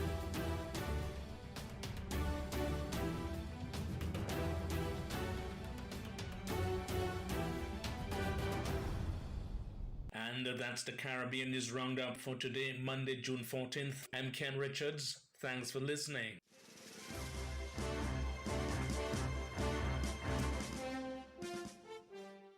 BBC News, I'm John Shea. President Biden has described NATO as critically important for US interests and its Article 5 on collective defence as a sacred obligation. Speaking at the first alliance meeting of his presidency, he added that he wanted Europe to know the US was there for them. Jenny Hill is in Brussels. President Biden's enthusiastic commitment to the organisation is, for his allies, a welcome contrast to the disdain of his predecessor Donald Trump. Russia appears likely to dominate the meeting. NATO's Secretary-General, Jens Stoltenberg, said that relations with the country were at their lowest point since the end of the Cold War. Mr. Biden will be seeking a united front before he meets Vladimir Putin for talks in Switzerland on Wednesday. But the leaders will also discuss China and the increasing violence in Afghanistan following the withdrawal of US troops. The Burmese leader Aung San Suu Kyi has been put on trial 4 months after the military coup in Myanmar. Her supporters say the court case is a sham. She's been charged with owning unlicensed walkie-talkies and violating COVID restrictions. Ms. Suu Kyi's lawyers have described the charges as absurd.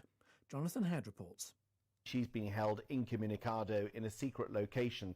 For a long time she was held in her home in the capital, Naypyidaw, but we don't know where she's being held now. She's only had very brief meetings, a maximum of half an hour, nowhere near enough time to discuss what are in fact a total of at least 7 charges. So it's a very opaque process, being held in a small courtroom inside a complex inside Naypyidaw.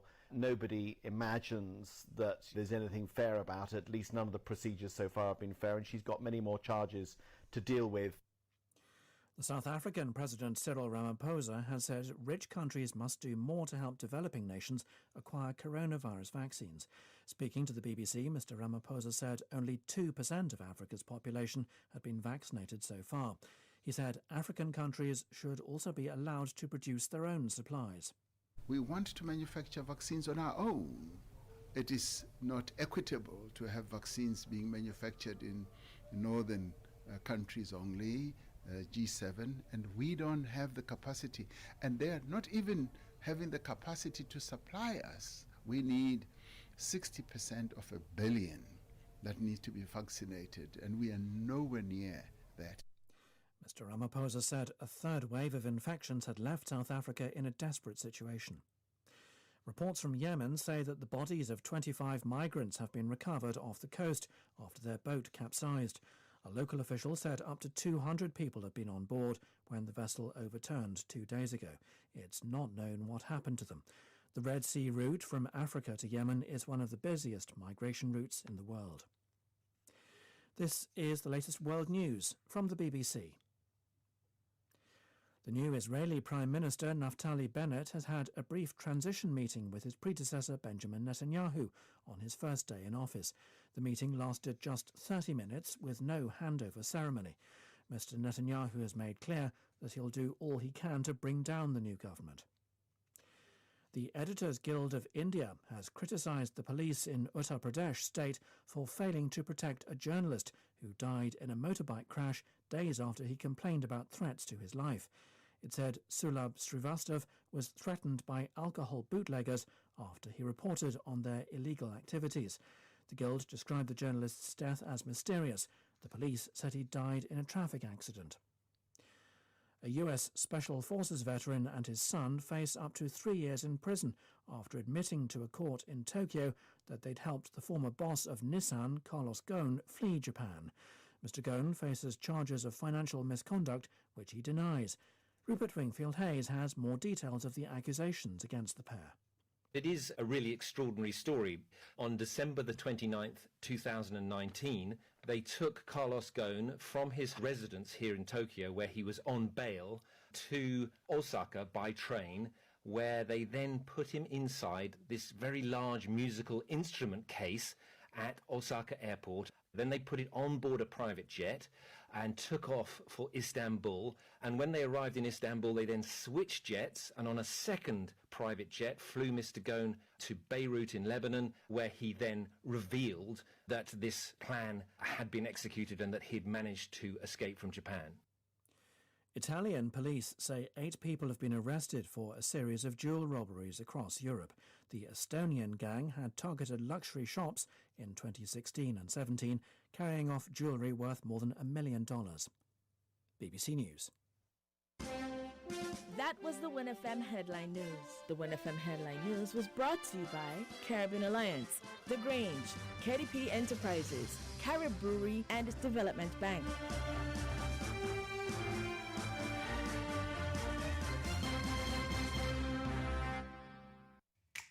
Maybe it's the way the brilliant gold liquid reflects our sunshine, or how the bright blue of its label mirrors the clear Caribbean skies overhead. Maybe it's the fresh, crisp taste of this beastly cold beer on a scorching hot day. Maybe it's even the way it brings us all together. But one thing is for sure, Carib is very much a part of who we are wherever we're from in the Caribbean. Carib. It's the way we play. Drink responsibly. Everyone struggles at times. Even we too have our own struggles. Do you have a loan at the Development Bank of St. Kitts and Nevis and have fallen behind on your payments because of financial difficulties? Have your financial situation changed? If your answer is yes, visit the Development Bank of St. Kitts and Nevis or call 465-2288, extension 1101 or 469-5416 to make an appointment to discuss our debt evaluation and restructuring plan with one of our qualified officers. We are committed to working with you to make a sustained positive difference in your life. We are faced with tough decisions every day, but choosing the right home or motor insurance shouldn't be one. You need fast claim settlement from a company that's been rooted for over 31 years. And don't forget the A Excellent rating by AM Best. Make the intelligent choice. Caribbean Alliance Insurance. Reliable insurance that you can count on. Get a quote today for your home, motor, contents, and liability insurance needs. And make the intelligent choice. Caribbean Alliance. Tomorrow secured. Local agents, Dalil Walwyn & Co. Limited. Telephone 465-2631 or 469-5303 for the Nevis office. Shipping your cargo shouldn't be a hassle. It can be as easy as a single call to Amerijet International, your worldwide cargo transportation solution. We provide all the services you need to ship your goods anywhere in the world, whether your shipment is fresh, frozen, large or small, alive or hazardous. You can count on Amerijet to deliver it safe and sound. Amerijet International. By land, sea or air, we get it there. For more information, visit us online at www.amerijet.com or call us at KDP Enterprises at 466-9595. Did you know that the Grange Healthcare Facility is the first purpose-built, non-governmental healthcare organization on St. Kitts? It's situated at Otley's, 7 miles east of Basseterre in beautifully landscaped surroundings. The Grange has a team of highly trained professionals and provides care that's rated as being comparable with UK and North American standards. The Grange offers varied accommodations to suit your individual needs, and our all-inclusive packages make the cost of care per hour the most competitive on the island. Services include convalescent care for all ages, daycare facilities for older adults, rehabilitation services, and training and continuing education for healthcare providers. For more information, call 466-5525 or 465-8020. Fax 466-8221 or email thegrangehealth@gmail.com or visit our website at www.grangehealthcarefacility.com.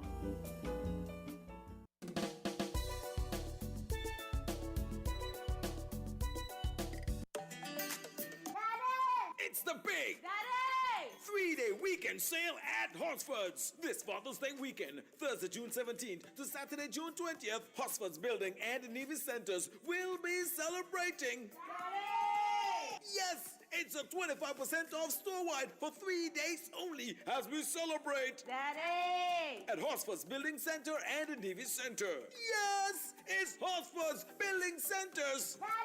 Father's Day weekend sale. 25% off store-wide just for... Daddy! And that's not all. On Saturday, 20th June, it's the Just for Dads Health Fair with free health screening for all. Daddy! It's Horsford Building Centers 3-day Daddy! Father's Day weekend sale, Thursday, June 17th to Saturday, June 20th at the Horsford's Building and Navy Centers on Wellington Road, St. Kitts and Stony Grove, Nevis. Don't miss it. Terms and conditions apply.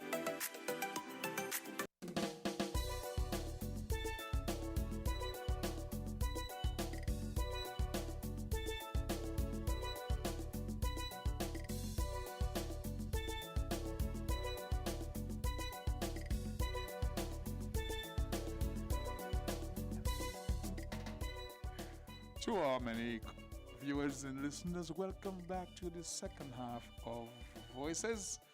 My name is Socrates. I have it to do with me the ever lovely, ever personable. What's your name again? Margaret Stevens. Okay. We had a wonderful morning for the first segment, so we are back. And I want to thank our callers and contributors who made their input in the program this morning. We were in a very interesting discussion with Mr. Yearwood, and he brought us a very interesting perspective. Having taken the vaccination, he said he wished he hadn't taken it. And I must say, though, because of something he said when we were discussing the remarks of the Premier of Nevis, I went back to the clip that was sent to me. It's a 30 seconds takeout of the speech from the PM. So I understand what he was saying, and I can say what was sent was just for people to get that snippet about Nevis, but there's a lot more to the speech of the Premier, and I appreciate a lot more what Mr. Yearwood said in terms of the speech, that he didn't say anything that, it wasn't that quite different from what the Prime Minister would have spoken to. Okay. And the ever resourceful Sharon, the engineer, says, if they want to read the speech in its entirety, it's on the website. Don't mistake it for anything else. Yeah. So yes, I want to thank Mr. Yearwood for that contribution and his perspective as to having taken the vaccination, if it was worthwhile, if it was worth it, given the current state of affairs, where you have to go on the same regime of shutdown and blah, blah, blah, as everybody else who did not take it. I think it is worth it in the long run. It will be worth it. Closer to you, Mike. In the long run, it'll be worth it. Because he would be in a position to better benefit if there is spread to him, etc. What Yes. they're saying, that you're better prepared to survive. Yes. But there was that. Yeah. And so, yes. So we're in a hurricane. Yes. What do you... He said that as far as his thing, COVID is with us throughout the next 90 years. What are your thoughts on that? Probably is. You know, it's just been one of those reoccurring things that pops up every now and again. So because it's already mutated how many times? I'm hearing about this variant, that. Yeah, so we've got the UK variant, we've got the Indian variant, the Brazilian variant.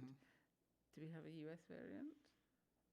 It could be. I just. Well, we have all these different variants. I think it is something that's going to be with us for the foreseeable future, and that it will pop up. Maybe not as virulent as it is now, but it will pop up, take out a few, and then disappear again. And our hope here within the Federation, well, anywhere around the world, is that we don't suffer any fatalities at all, because that seems to be what some people want to see, to have proof that it's here. That it is here. But then, they will still say, oh, well, they died of something else, because that is the thing now. Something that I read where a group of people was saying that the numbers of deaths that have been recorded as COVID deaths and not COVID deaths can be attributed to something else. Yes, that people go and have a heart attack and they say it's COVID. And there were some discussion, well, not discussion, there was some talk on the street that COVID was here prior.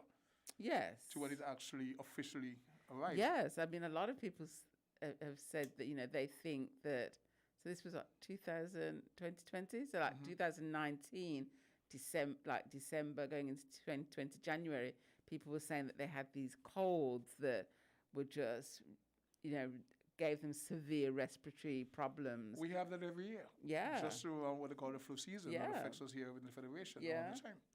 But they were saying that, it was a lot more severe than your regular flu season. And then we have COVID right on the tail of that. Then we're told by the NEOC board, well, the CMO and Dr. Wilkinson, that we should not listen to any other source of information, but that the official sources. So. Yes, and I think that even though the naysayers are saying, oh, the official sources are lying and concocting numbers and whatever, we still have to listen to them, because all this stuff that just goes around. You have to find leadership someplace. You have to listen to some source that really gives you the one that you trust. And I don't think, your regular Facebook, Instagram, Twitter, TikTok, whatever, should be taken as the people that you take as your source. There are official sources.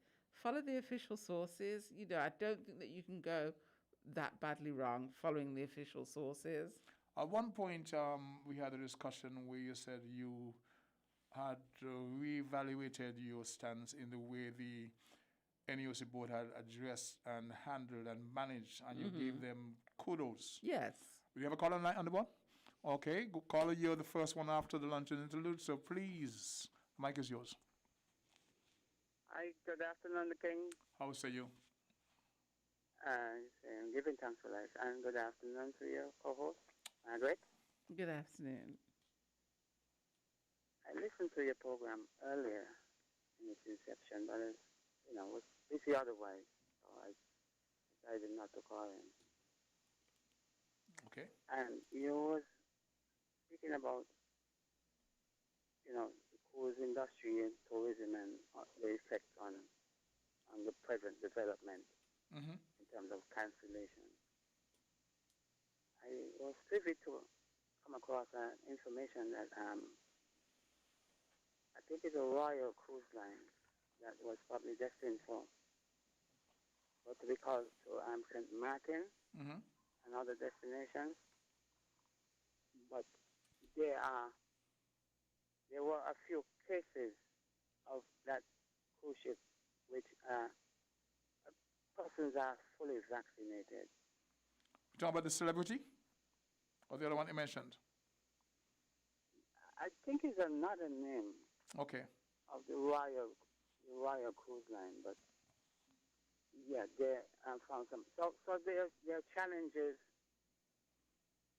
internal in our local domain, and there are also challenges external in terms of the cruise industry. It is. Oh, they are. So I listened to the conversation with Margaret, and she was spot on in terms of diversifying the economy. Now, I am a taxi man, and you are, and a lot of us are. You know, a lot of taxi in the fraternity, taxi drivers. But the long time old adage is that when one industry was closed, which was agricultural based in terms of the sugar industry, to a new industry which was more tourism driven, you know, and so forth. There were a drove of us who have agriculture flowing through our veins that if what was provided back then, initially, we did not have to be disrupted and now having to resort back to it because agriculture runs through our veins through generations. Were the wherewithal and just like how we were given, you know what I mean, incentives to get our vehicles. Hey, why not give an incentive to get a plow? Yes. Or to get a tractor to harrow up the land and all of it. It would have worked the same. And so we always say not everyone in the bank is genuinely a banker. You went to school, university, and you got that degree, and you're a bank teller. And so, yes. But the irony now that we have to resort back to agriculture, and 10 years after, 20 years after, we're not as agile as the youth once was, and it's you know that in itself poses another challenge. Yeah. Here's I what. want to hail out a few persons. Screen Mother Sidney Henry. I did put out a challenge to her. Otherwise, the conversation for another time. And I want to hail out Greg. Greg, I heard him on another Voices program, and he said some things which were profound. And I wanted to help me with helping me to find out who were the Essenes. Who's the what? We grew up in the church and all that, so and Christian Sunday school. So we want to graduate from Sunday school. So that is how we agitate, and we see the Bible from a perspective of elevating from the Sunday school level to the next. So it's not being like, you know, because we are a Christian nation, and so to speak. So it's not that I'm coming from an Islamic, you know, a different perspective about a religious persuasion. I want to ask you something on this your time, but I want to ask you something. Have you heard about the St. Vincent approach to cannabis cultivation and the products they're producing? You're talking about agriculture going from sugar to tourism, going back to agriculture, right? Apart from the many facts, St. Vincent, they've got a very a thriving cannabis industry over there. They're producing products now. Cannabis industry? Cannabis in St. Vincent. Have you say? St. Vincent, yes. Yes. Well, they're transitioning, so as a Caribbean agriculture doesn't mean yam and potato. You know, I mean, you can grow this industry because Yes, there's a global you're acceptance correct. of it. Yeah, I'm following your trend because we as a Caribbean people, we the locals who would go to St. Vincent, and I did. I consider St. Vincent my second home. But not only that, when before they built the Argyle International Airport, it was the E.T. Joshua Airport near the town in Annisville and near the coastal seaside. And the way the Liat flow in, I'm talking about the prime ministers now, those in positions in the other Caribbean islands. If I saw what I saw in those hills, in those mountains, they must have seen it too. To say, well, yes, not many of us might have gone to Jamaica. It's bigger, it's further afield. But some of us would have gone there also. But St. Vincent, as a OECS island on our space, right, has showed the way in terms of that. And we would have seen the tarpaulins high up in those high elevations, like the volcanic peak that is on the challenge now. We would have seen that and not knowing that it's not just yam and banana, as you would say. It would have been marijuana also, those green patches. Okay? So our leaders need to replicate from best practices. And I love it because that would be an added plus to agriculture. There's an emerging market for that, industry. And not just that I actually sang about it. Right? We went from sugar to tourism. We're talking agriculture again, go back to that. I know a particular minister who is fixing himself to invest heavily when he leaves office into that industry. Yeah, and King, I might add, out of all the testing that was done throughout the Caribbean, I was told, the soil incentive And you know I'm a taxi man, and you're a taxi guy also. And you must have heard this statement, because my guests would laugh and smile when I go down to like the Wingfield area. And I speak about the fertility of our soil. And we, the farmers, have to be so careful once we put our hands in the soil, because if it stays there too long, it will start to sprout. There you go. You understand? So the fertility of our soil and return amounts it. My guess, one or two guests would have said to me, do you know that St. Kitts produced more for the British Empire, more than the 13 colonies in the U.S.? Back then, so that is our accolade. We little but we Talawa. So let us lose our little Talawa wherewithal to really make us be in the first world, is so to speak, in terms of our competitiveness by utilizing what we have, the herbs. I don't smoke marijuana. The potential is there. But I put some in my tea this morning. I put the some of my potential marijuana. is there. It's not green. I don't want the officers to come and harass me over a little bit of bush that I put in my tea, that I use with my lemongrass and other herbs that we are accustomed. Our grandparents used to tell us, go and boil some of that. Go and boil some of this.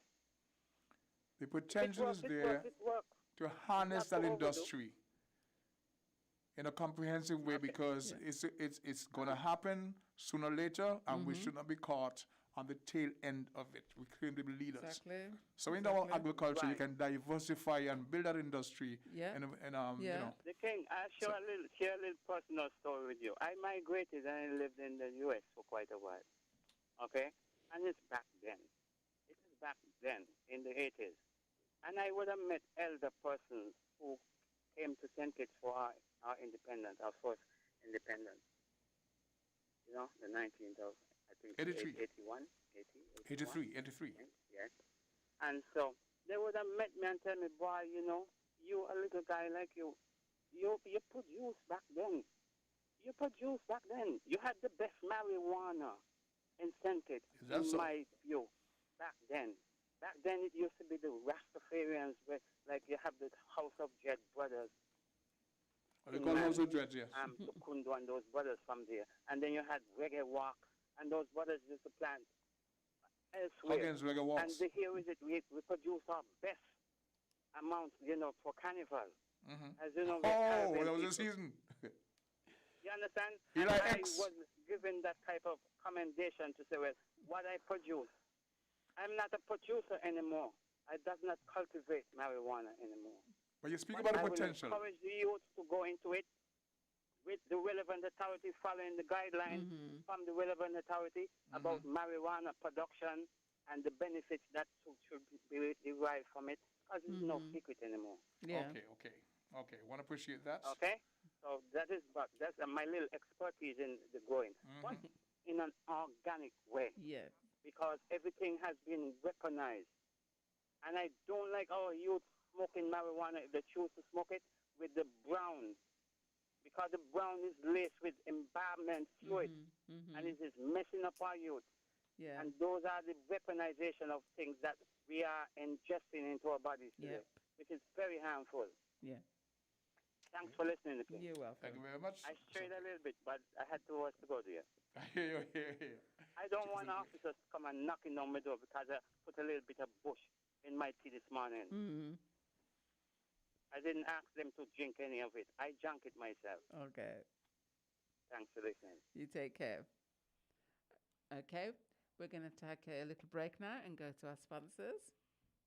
Run to Hosford's Furniture and Appliances in Ashley Furniture Home Store now and get a chance to win free groceries for 1 year. By popular demand, Cashback is back. But this time, Cashback is back with more quality appliances, more great prices and fantastic deals, more of Hosford's fabulous FlexPay payment plan, and more free groceries.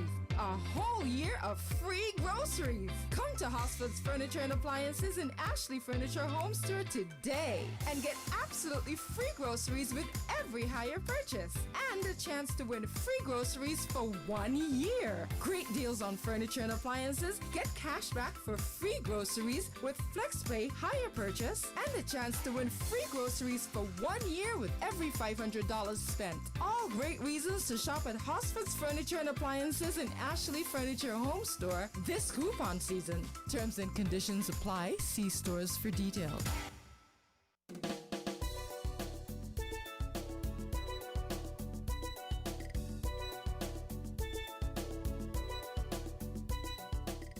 Okay, we're back in the program and we have a call on the line, so we go straight to the line's call, and we lost that caller.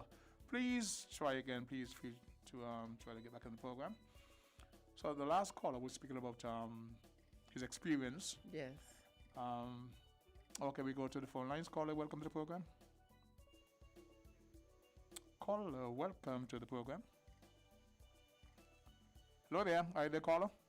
Yes, good afternoon, Socrates. Good afternoon, young Miss lady. Stevens again. Hi. Now, I don't know if you listened to WINNFM News this morning. There was an article Mr. Bacchus played of an interview done by Prime Minister Gaston Brown of Antigua. A while ago, I had a clip of it, yes. Talking about the giving out of their first license. For the cultivation? Yes. Yes. But he did not offer much hope because, as he said, in terms of the markets, getting into the markets, the U.S. market is difficult because it is still illegal in some states on the federal level. And he was saying, in terms of Canada, Canada is now producing its own. Yes. So again, the whole issue with markets. Saying, Again, the So he whole was issue saying with maybe- markets. Yes. Yeah, So, but even our people go up there to work on cannabis farms. Yes. So he was saying, it seems as though they cannot do the recreational ganja, but they may have to concentrate on the medicinal and most likely on the Caribbean market. Okay. So he did not anticipate what we were talking about, making the million and the billions. The thing is, as far as I understood him, that era has passed. It has. So you could tell me what you understood him to say. Okay. I'll hang up. Okay. It has in terms of medical marijuana. Medical marijuana, everybody's on that bandwagon now. And I think that the Caribbean were very, very slow to move. Antigua, the authorities overpriced the license. I think the license for you to grow medical marijuana in Antigua is something like $300,000, in excess of $300,000. You're asking local persons to buy Yes. that license. Yes. And I think that's what's going to happen here as well. So that is creating the market for somebody else from coming from Yes. outside. Yes. So I think that in terms of medical marijuana, I think that the market is almost at its saturation level. Because like Miss Henry was saying, that Canada are doing their own as a government thing. So they hand down licenses for people to grow it. And in Jamaica, there were some private enterprises who was actually doing that. But Jamaica also outpriced local people from actually participating in So that. there was foreign investment in that industry. Yes. We had a few years ago, a gentleman who was brought in by ex-persons who was supposed to start the industry here. Yes. And was given, offered X amount of land to start his cultivation. So there again, that market, etc. My campaign was to get the folks who've been in that industry at the local level, whatever you want to say about them, they've been cultivated. That's give not them gonna first happen. up. It's not going to happen. That's not going to happen. We go to the phone lines and take this call. Caller 11 Voices. Good day, caller 11 Voices. Good day, Socrates. How are you? Welcome back, sir. How are you doing? Well, I've been listening to your short part of your program with interest. But just to talk about what you said a while ago about U.S. having limitations and Canada producing its own marijuana. I remember some years ago, about 2 years before Obama left office, he was in Jamaica, and he was telling the Jamaican persons there not to rely too heavily on the production of marijuana, because by the time the United States opened up, they can outproduce the whole of the Caribbean. Yes. And what he said then seems to be coming true, because if there's a demand for it, we don't have the land mass to compete with the continents. Even Mexico, Canada, United States, they would kill us. Yes. So I don't believe we can rely too heavily on marijuana, as many of us are thinking. Just a thought for your consideration. Yeah. That's great insight. Maybe that's why the PM would be charging that much for license, because he's targeting certain persons who will be able to mass produce. Yes. At a level, so the local man, so to speak, is not in that. But there is a local market, and I think that we need to look beyond marijuana itself and look at hemp. Local market, we become consumers. We want to be producers. Yeah, but also look at hemp, because hemp has a significantly more medical properties than marijuana, and you don't get that high from it. So because hemp is pure, almost pure CBD. I'm not really talking about the recreational stuff, I'm talking about the medical, but I'm talking about medical marijuana and medical marijuana. Is there standardization? In terms of what? Medical marijuana. Can a doctor say, okay, use this grade, blah, blah, blah, blah. Is it standardized around the globe? Acceptable? No. It's not standardized? No. I mean, there are variations? And there's a whole variety of different different types and breeds and hybrids and of marijuana. Okay. We're looking at... Okay. Let's take this call. The call back. Okay. We're looking at this as an industry that brings revenue for our country as a people. And that's why I think we need to look at hemp. At hemp. As opposed to marijuana. As opposed to medical marijuana, let's look at hemp, because the diversity of hemp is so much more than medical marijuana. Okay. Well, you're sitting here saying that we need to look at, what about the other persons out there? Other countries, are they doing the same? Are they looking at that same assessment? Let's go with hemp rather than... I don't know. Okay, to the phone lines, caller, you're live on Voices. Good day, caller, you're live on the program. Good afternoon, sir, how are you? Not bad. Good afternoon to your co-host. Beautiful. Good afternoon. Good afternoon to your engineer.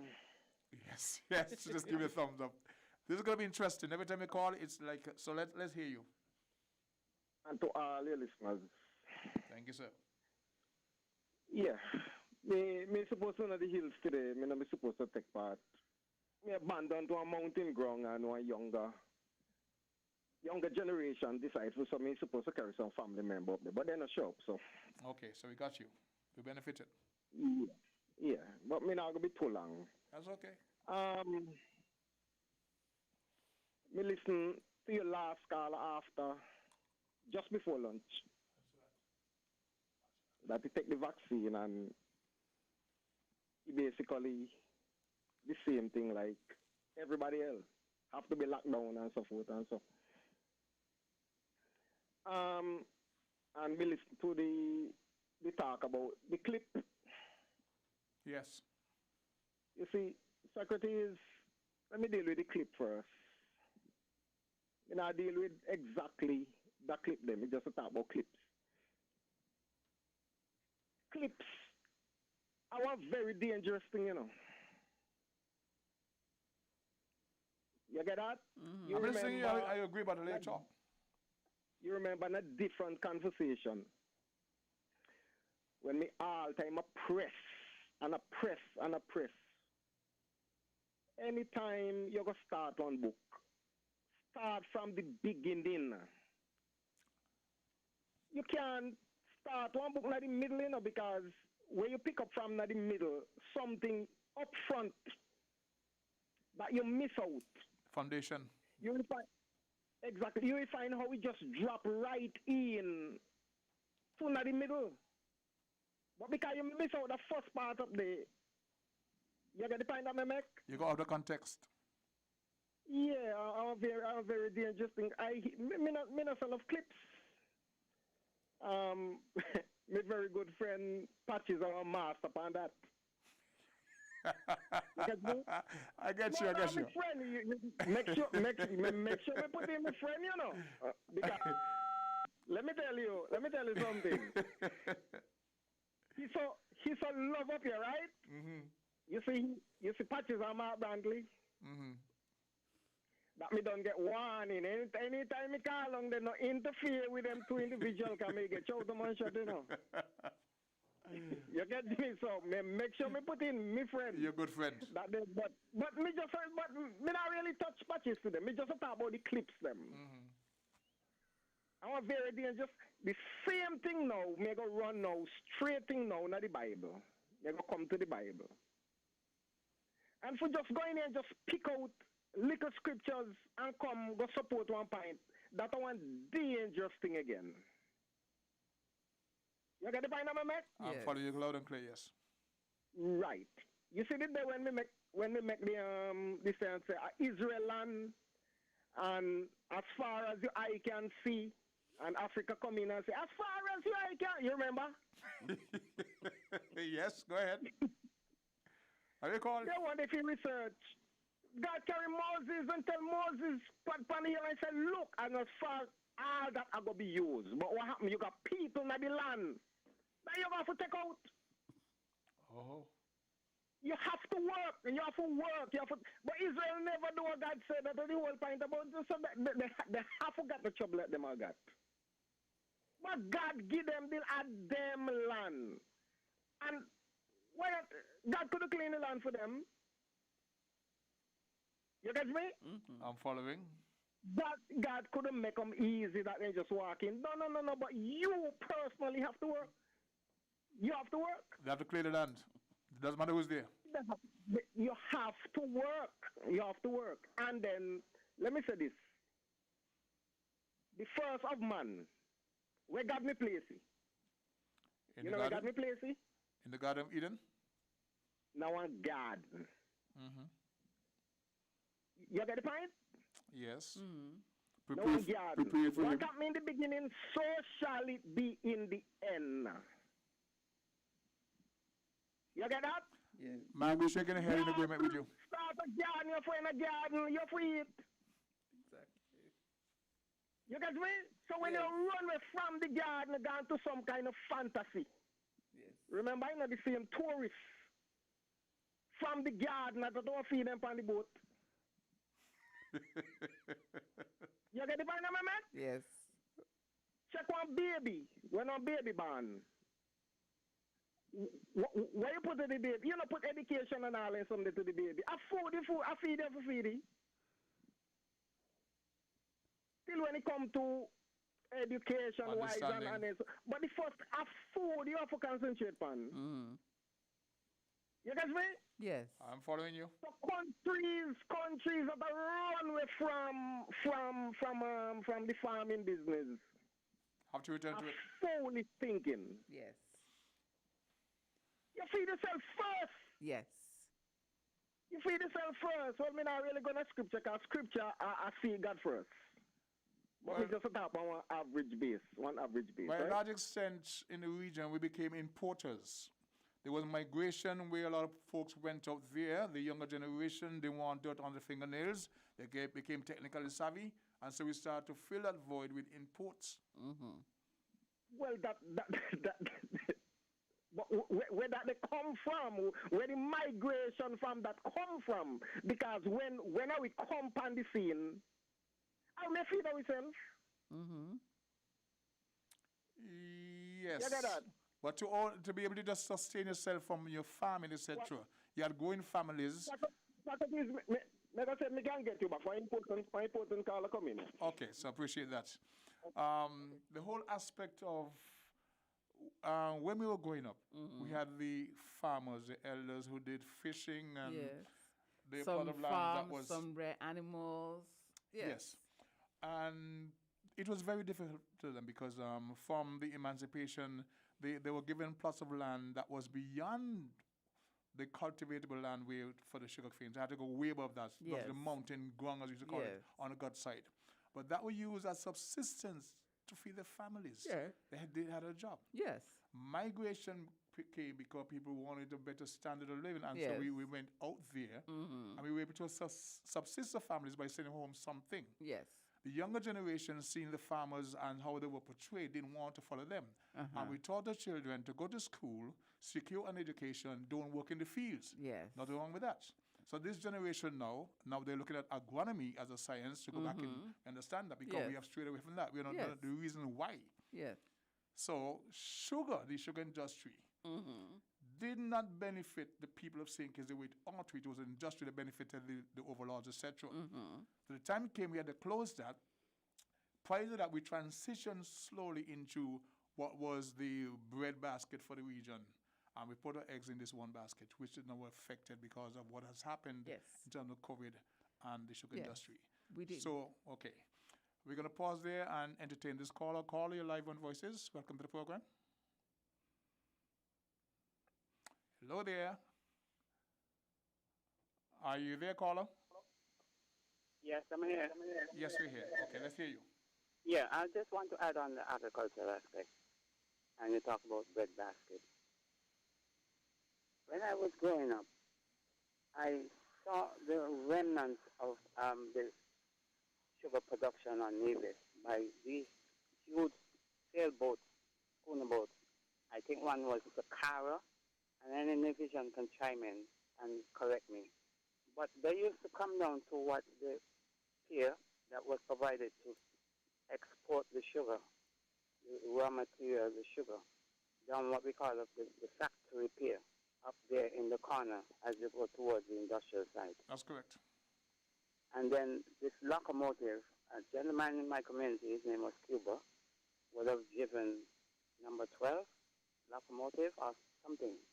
But he would have transported the cane, the cane that came from Nevis back then, way back in the early 60s, about 64, 65, 66, somewhere around there. And so I saw the last dying moments of what Nevis sugar cultivate production was. So Nevis had this template as the bread basket of the two islands. Not only the two islands, Anguilla was provided with what Nevis and St. Martin, I can add, what Nevis provided. It used to be a beautiful sight when I was going to Nevis on the the boat, the ferry, and see the amount of coconut that Nevis had. Now, we in our little world round at Whitegate, it was that coconut farm. But Nevis, all the way Wally up, I don't know if Wally, but the Four Seasons, all of that area there was this coconut on the Coconut Walk, yes. And over the years, we have not built on, well, it gave way to other development. But with the demise of what our coconut was on this island, some was replaced. There was a pink we mealy bug. have not built on that sort of foundation that we have had for years. And over the years, because of the hurricane season is annual, a lot of our trees got toppled. Almost every year has a breadfruit tree. Some of it gave way for expansion in terms of the housing and all of that. You wanted to say something. Let me let you go. No, I was talking about the pink mealy bug that affected the coconut trees here in St. Kitts and Nevis. Yeah. But what I'm saying, initially though, we never take that responsibility to add on the foundation we had. We allow it to meet a demise that we could have build on and build on and build on and build on gradually. Like it could have been an initiative by government because there are initiatives around the world. The gentleman Magufuli in Tanzania and Africa did it, where he would have set aside a day. And Rwanda did it too, where they set aside a day for cleaning up, and that sort. So a day should have been set aside to say, tree planting. You know what I'm saying? Yeah. They've done that here to some extent. To really build our society and to keep that foundation going.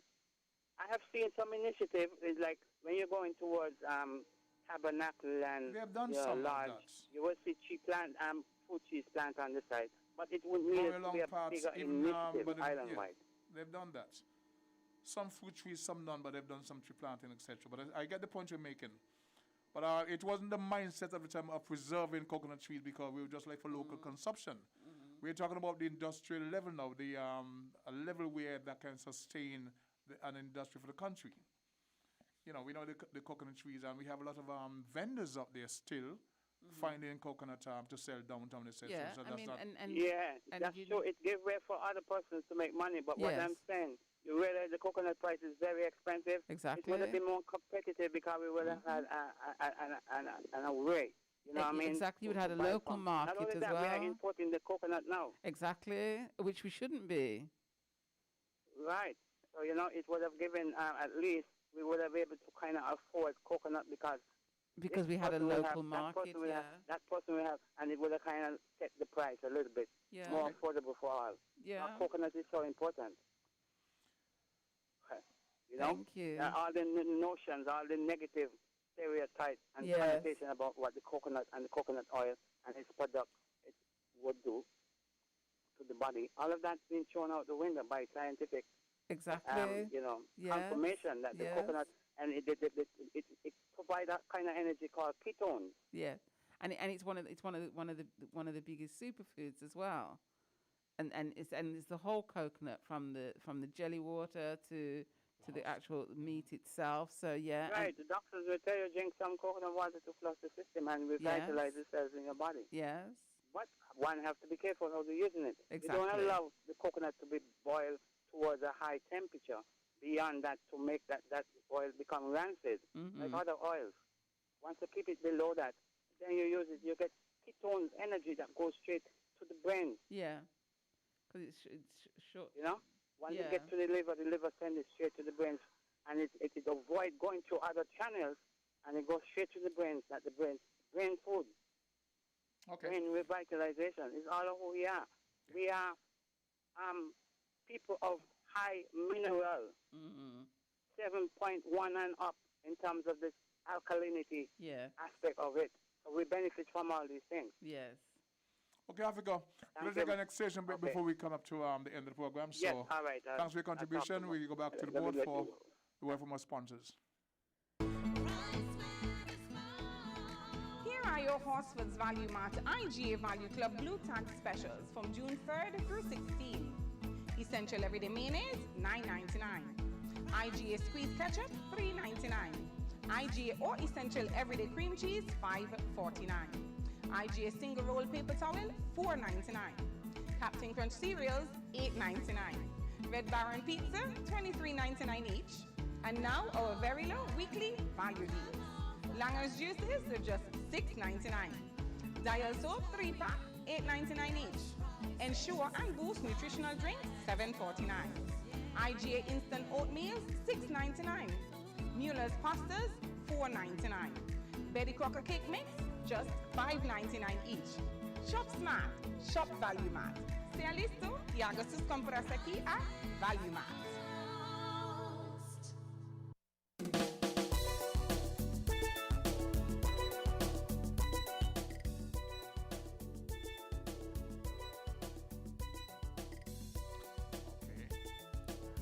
I want to say welcome back to the program to our many callers and listeners.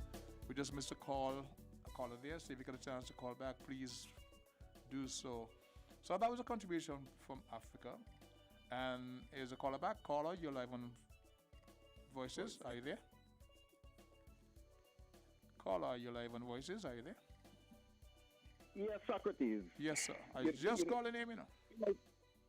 Yeah, me quickly, me back. Me back because of the last caller before lunch. Okay. Right. That he take the vaccine and he suffer the same consequence, just like everybody else. All right. Now, the truth about it, he not really, have to suffer the same consequence, because the governments of the day, that people that feel fully, according to what them are telling. Because you see, Socrates, let me say this first. You see, this whole thing started as one lie, you know. So when the truth even come in between, you don't even know what to even believe. You're too far gone. Because it start as one lie. It start that man eat slaves first. Then he go to man eat bat second. You catch me? Yes. And the government of the day and the health team and that's what they tell all the nation and them. And then I was trying to find out the that's a lie. That may biological warfare. Yes. Right? So, now, you remember one day when we met up about Ralph Gonzalez and Cousin Henry Carlin after me hang up. I said, Monster!